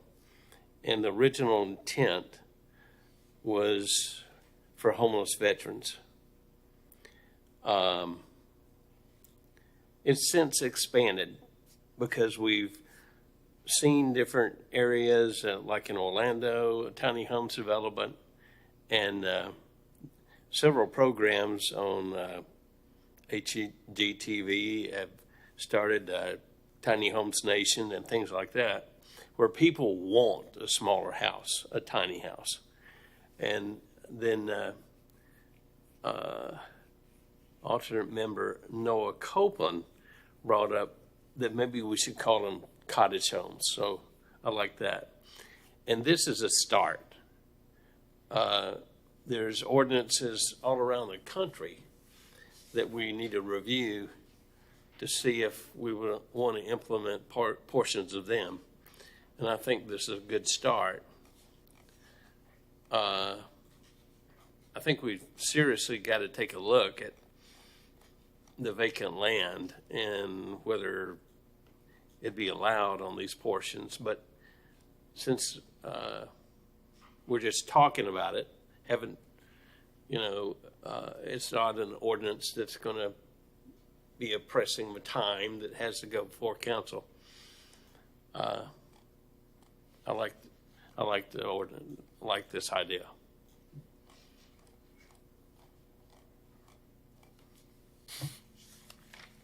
A couple of concerns that I have is the original concept that was presented to the Planning and Zoning Commission had a very pocket kind of neighborhood development within a specific area of the city, the target area.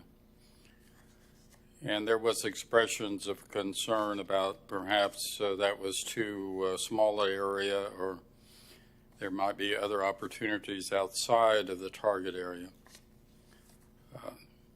My concern is we've sort of gone way beyond that to allowing in several different districts and also PD, plan development, which can be virtually most any district, correct? It's true. It would subject them to the rezoning process. Right. And what we came up here, I failed to mention, was that we proposed this to be approved in those current zoning districts that we're proposing here as a conditional use permit. But yes, in addition to that, we've got the PD as an option. I'm in favor of tiny homes. We've talked about it in connection with the comprehensive plan for 2 years now about moving forward, and I'm certainly interested in moving forward.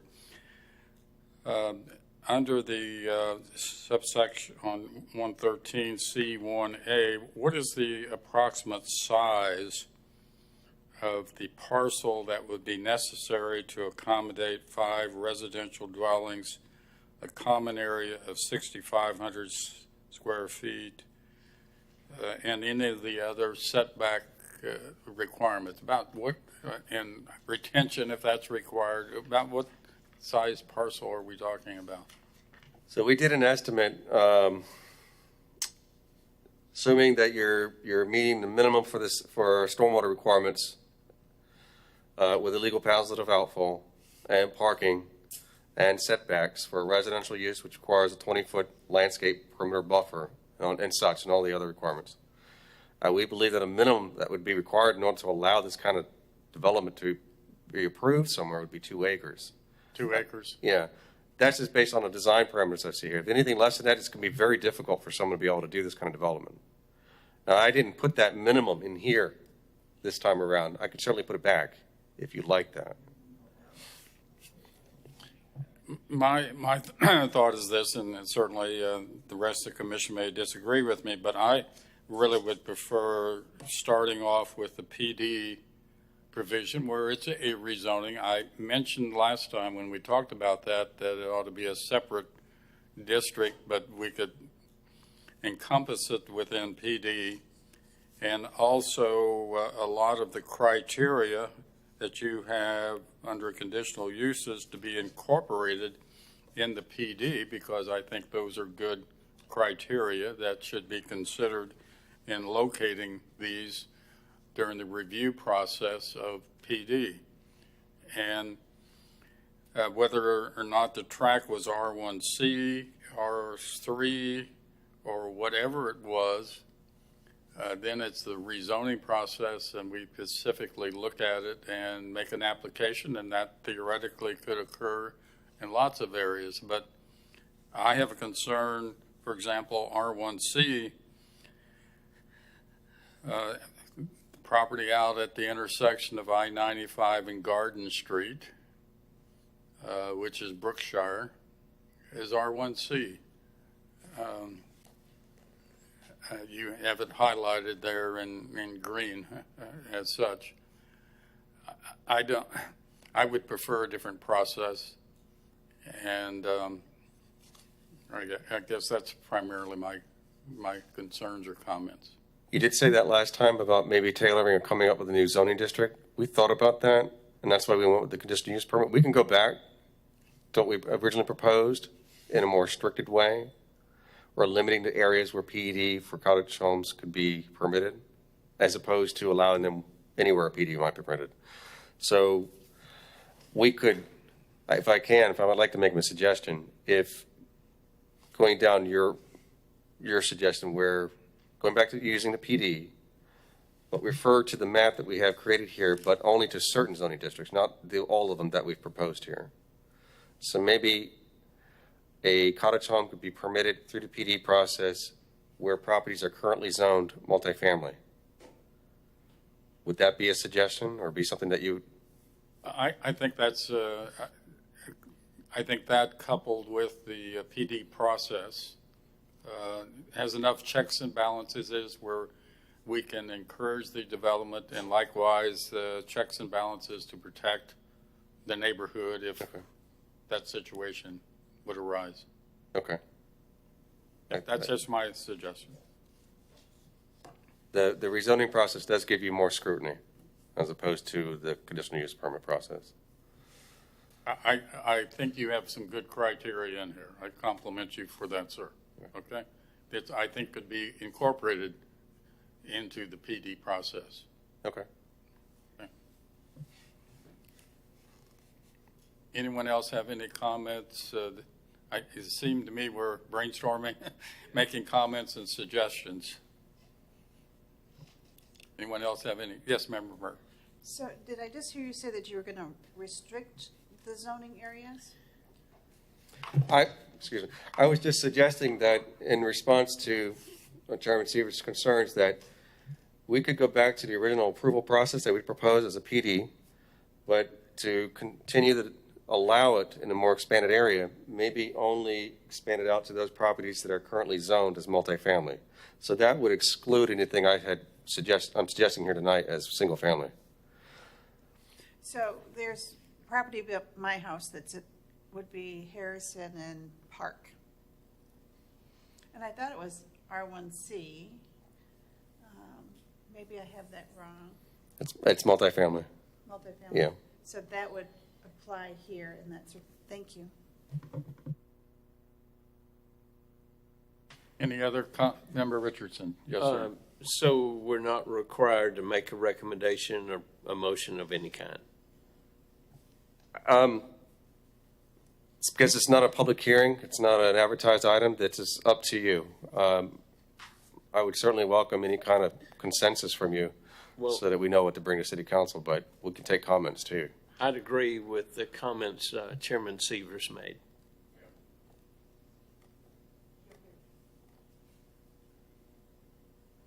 Do we have any cards on this, Alan? I realize it's not advertised, but do we have any cards on it? No, sir. Okay, thank you. So, since we don't need any action, anyone else? We have, yes, Member Richardson. No. I think you've heard the comments by the various commissioners. So we would turn then to the next item. Petitions and requests from the public present. Do we have anybody would like to make any petition or request of the Planning and Zoning Commission? Come on down, sir.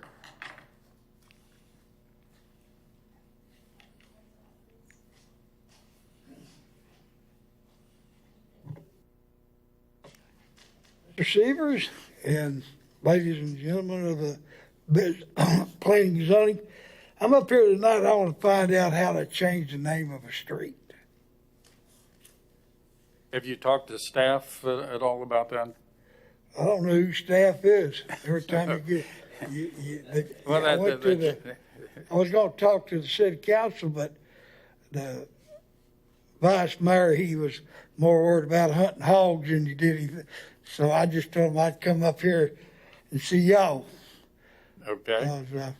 Well, certainly. There's a lot of boys in this town want to name up there where Mr. Ed Poe had all that land, and it's Orange Street, and there ain't nobody on any side of it needs the address changed because the park's over here, Burger King US 1, and Wave is over on 4.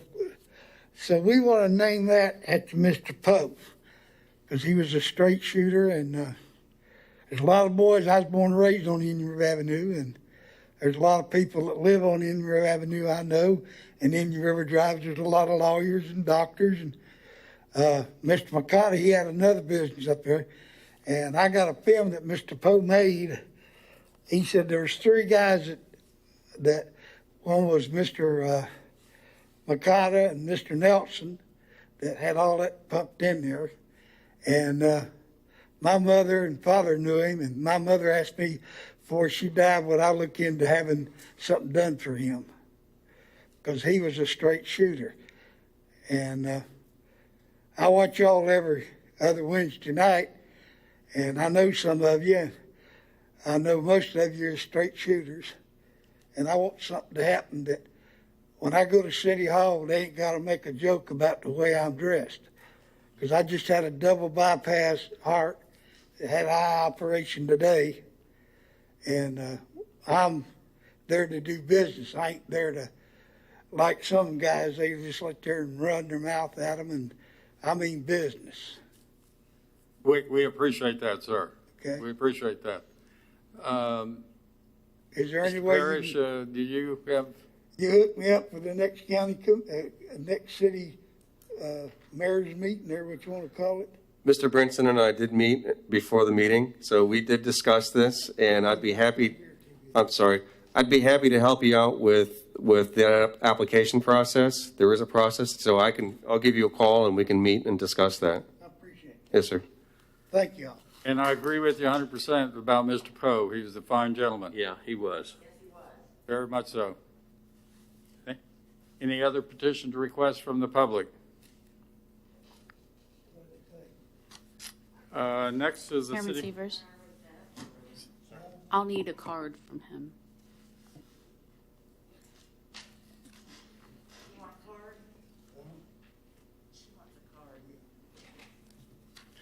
Chairman Severs, She wants your John Henry. can you just tell me briefly who Mr. Poe was, since I'm not familiar? He was quite a man. He owned several Burger Kings, a big shop. He's responsible for that development of that, the land that's now Harbor Point. He was associated with was he associated with Norfolk Art Charities? I know they call one that's named after him, the Ed Poe Humanitarian Center. He also was with hospice. Hospice of St. Francis. Yes. Yeah. And his name's on the wall up there at the hospital. Yes, sir. I asked them at the hospital about that, and people, when I was in there and they said that was above their pay grade. What she did for Titusville and Harrisville did enough. Somebody needs to find out where the pay grade is. Several people Thank you, sir. that were like Mr. Poe. There are several people that were like Mr. Poe that nowadays this generation does not realize the efforts that they went about in developing Titusville and the good things they did.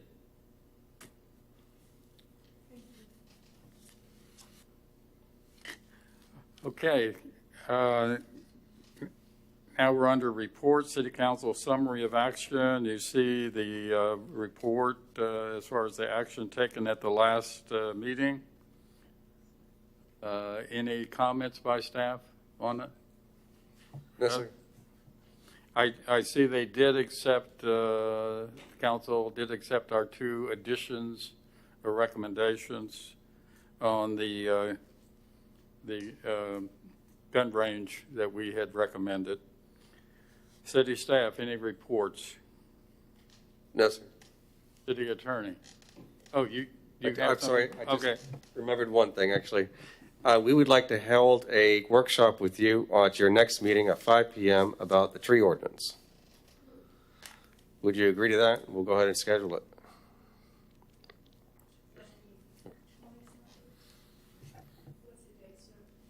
That will be the 18th of November, 5 p.m. And then your regular meeting will start at 6 p.m. right after that. Well, Did you say you may be out of town, sir? yeah, and I won't be out of town, but I've got another engagement that I have to go to, so I may not be here.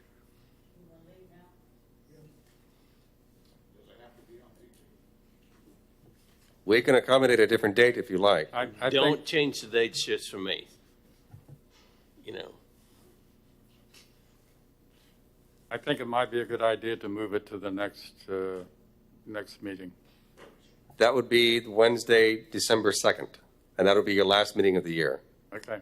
All Would you right. like it scheduled that day? I think it would be a good idea. Okay.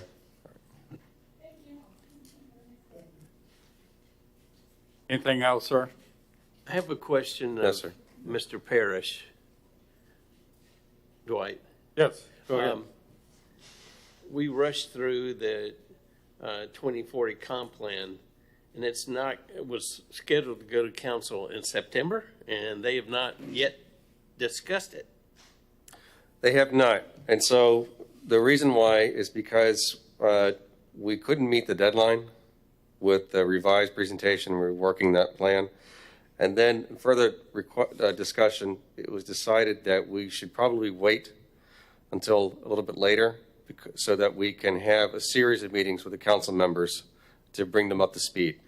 You're talking about the new council Yeah, now it'll be a new council. that was Yes, sir. elected last night. Yes, sir. Well, one person was elected last night, Joe Robinson, and he's as widely respected as Mr. Poe was.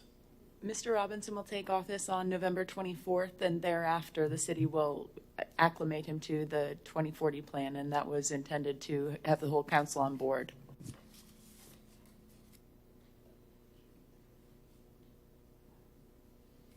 Okay. Any other thing else, sir? Okay, city attorney. All right, thank you. I sent a memo out earlier this week to all board and commission members by the help of Lori Dargy's assistance. Thank you, Lori. And I want to confirm that you all have received it and ask if you have any questions. Okay. So my second update is in regards to a board member resignation that we just received this afternoon. Alternate member Noel Copeland has submitted her resignation, and that will go before council at their next meeting to be accepted. I wanted to also indicate that she provided a statement that she suggested for modification to the planning and zoning bylaws, and she provided language that I think might also require a code change. We could put this on the agenda for discussion at your next meeting if you want to discuss it, and then include all of the language that she provided as a part of your agenda packet, or I could read it to you. I don't know that you all have a copy of it in front of you right now. What would you like to do? Has everyone seen the resignation? If you minimize your agenda, you will see on your desktop an icon called Agenda Star. And Commissioner Riley, I did email this to you, so you should have received it. If you would, please confirm. If not, we'll have to take a recess and I'll have to send it to you again. What is it? It's an email that I forwarded over to you from alternate member Noel Copeland. Yeah, I look at that Okay. for the meeting. Okay. So the other commissioners here, if you would, just minimize with your agenda, you'll see that icon, agenda star. Open it up and you'll see a PDF document there called Noel Copeland.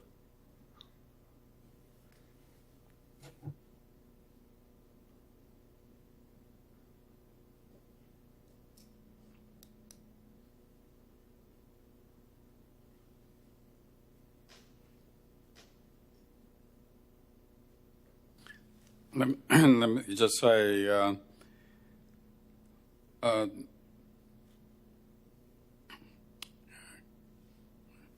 I'm sorry that alternate member Noel Copeland decided to resign.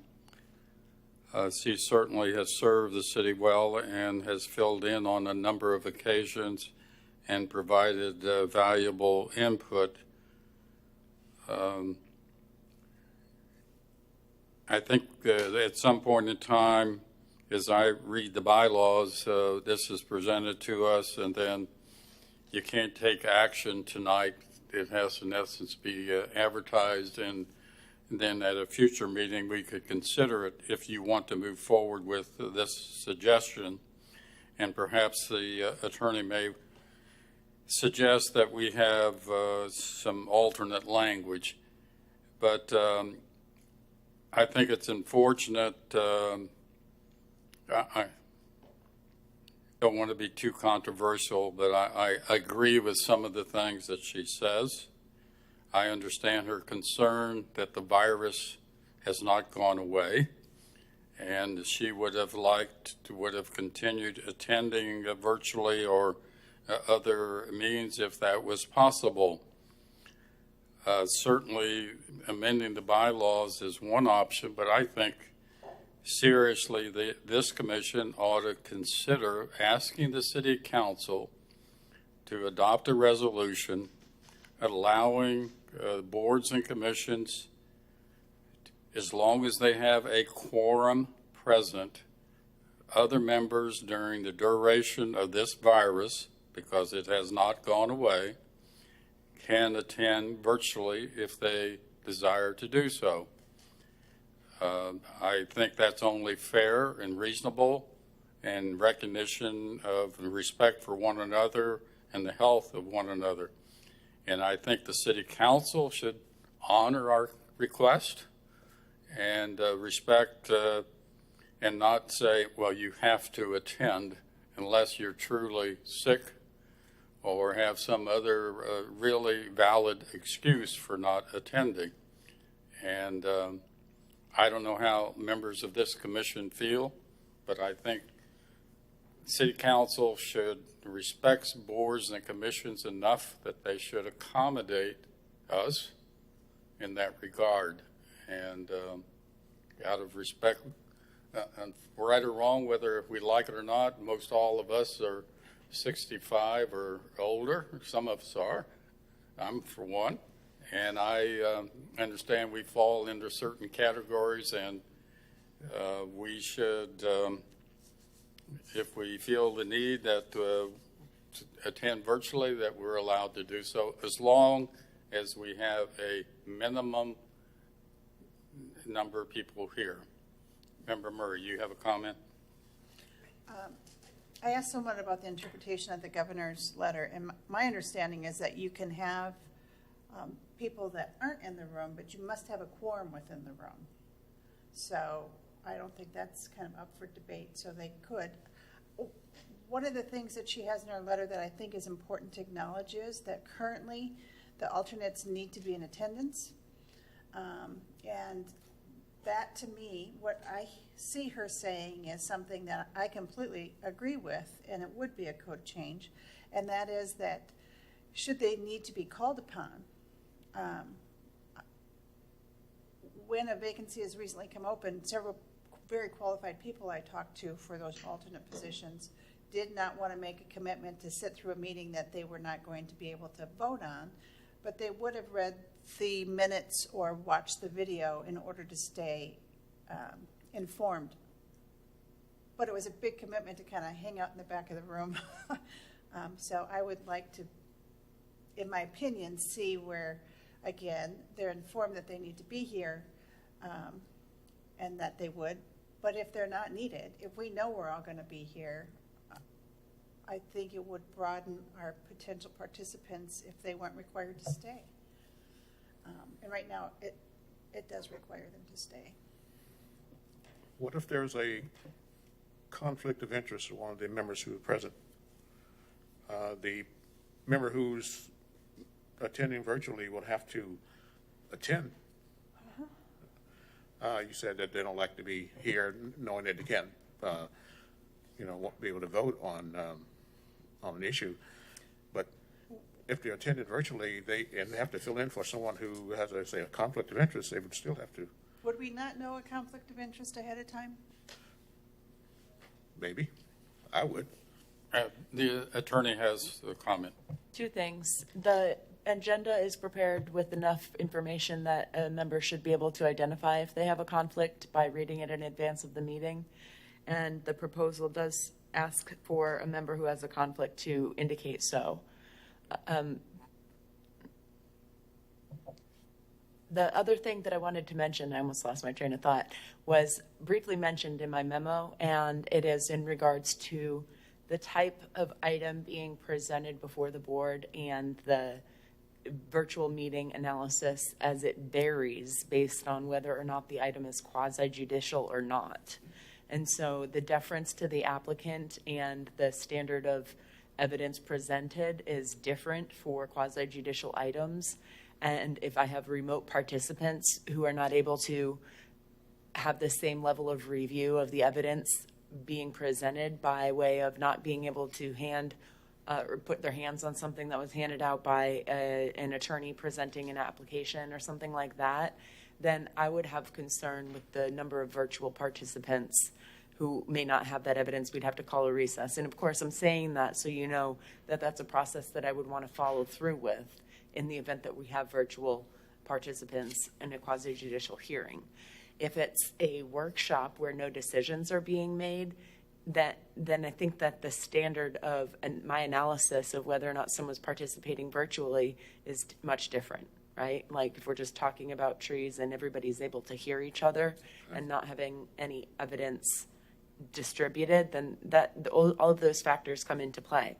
Another factor that wasn't brought up but is in the back of my mind is, what if 4 members agree to be the 4 physically present and the other 3 agree to only participate by remote or virtual participation, and then one of the core 4 is unable to make it due to traffic, and then we don't have a physical presence of the quorum. So that's a consideration.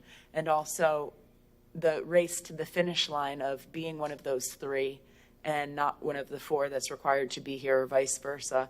Say 6 of you want to participate virtually and 4 have to be here.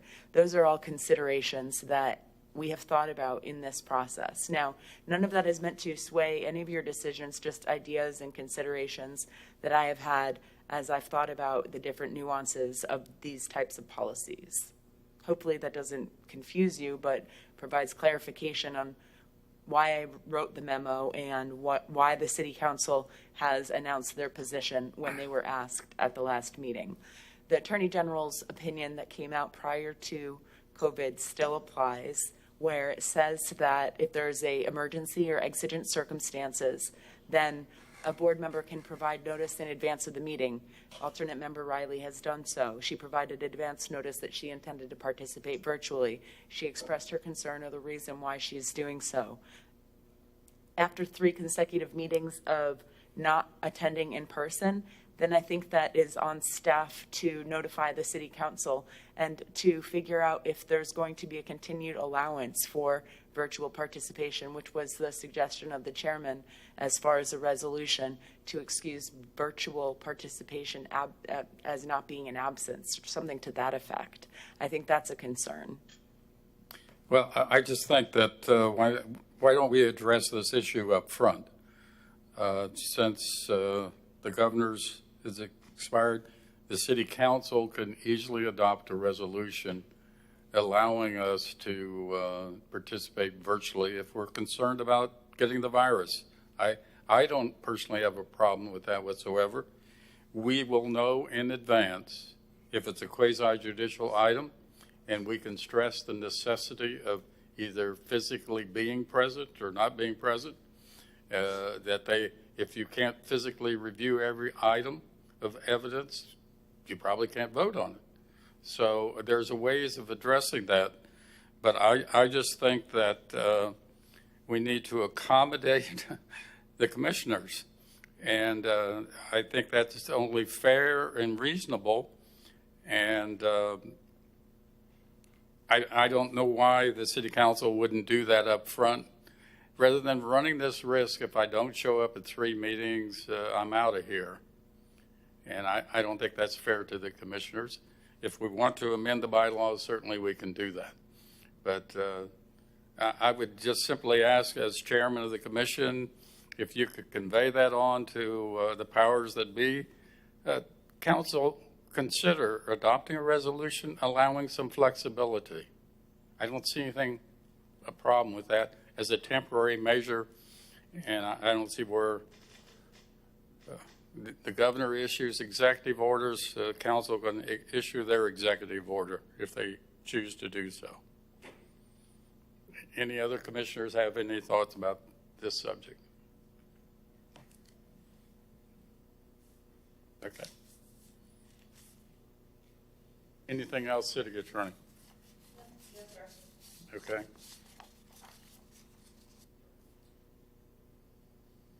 I did attend virtually a conference put on by 1,000 Friends of Florida about growth and development, comparing, I guess, 2010 with 2070.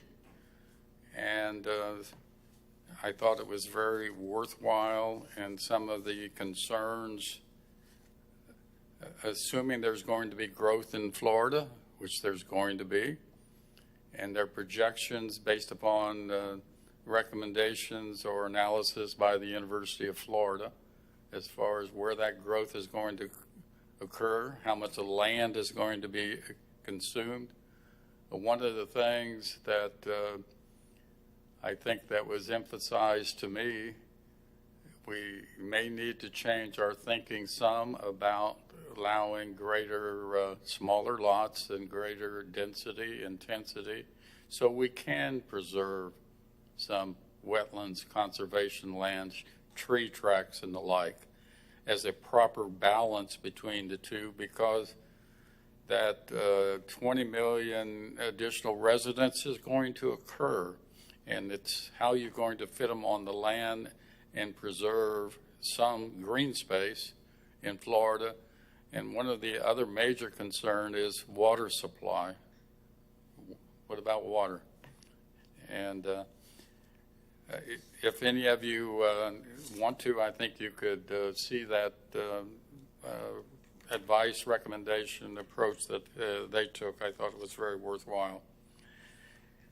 Any other members have any reports? Any members have any reports? I don't see any. Any final comments? Meeting is adjourned.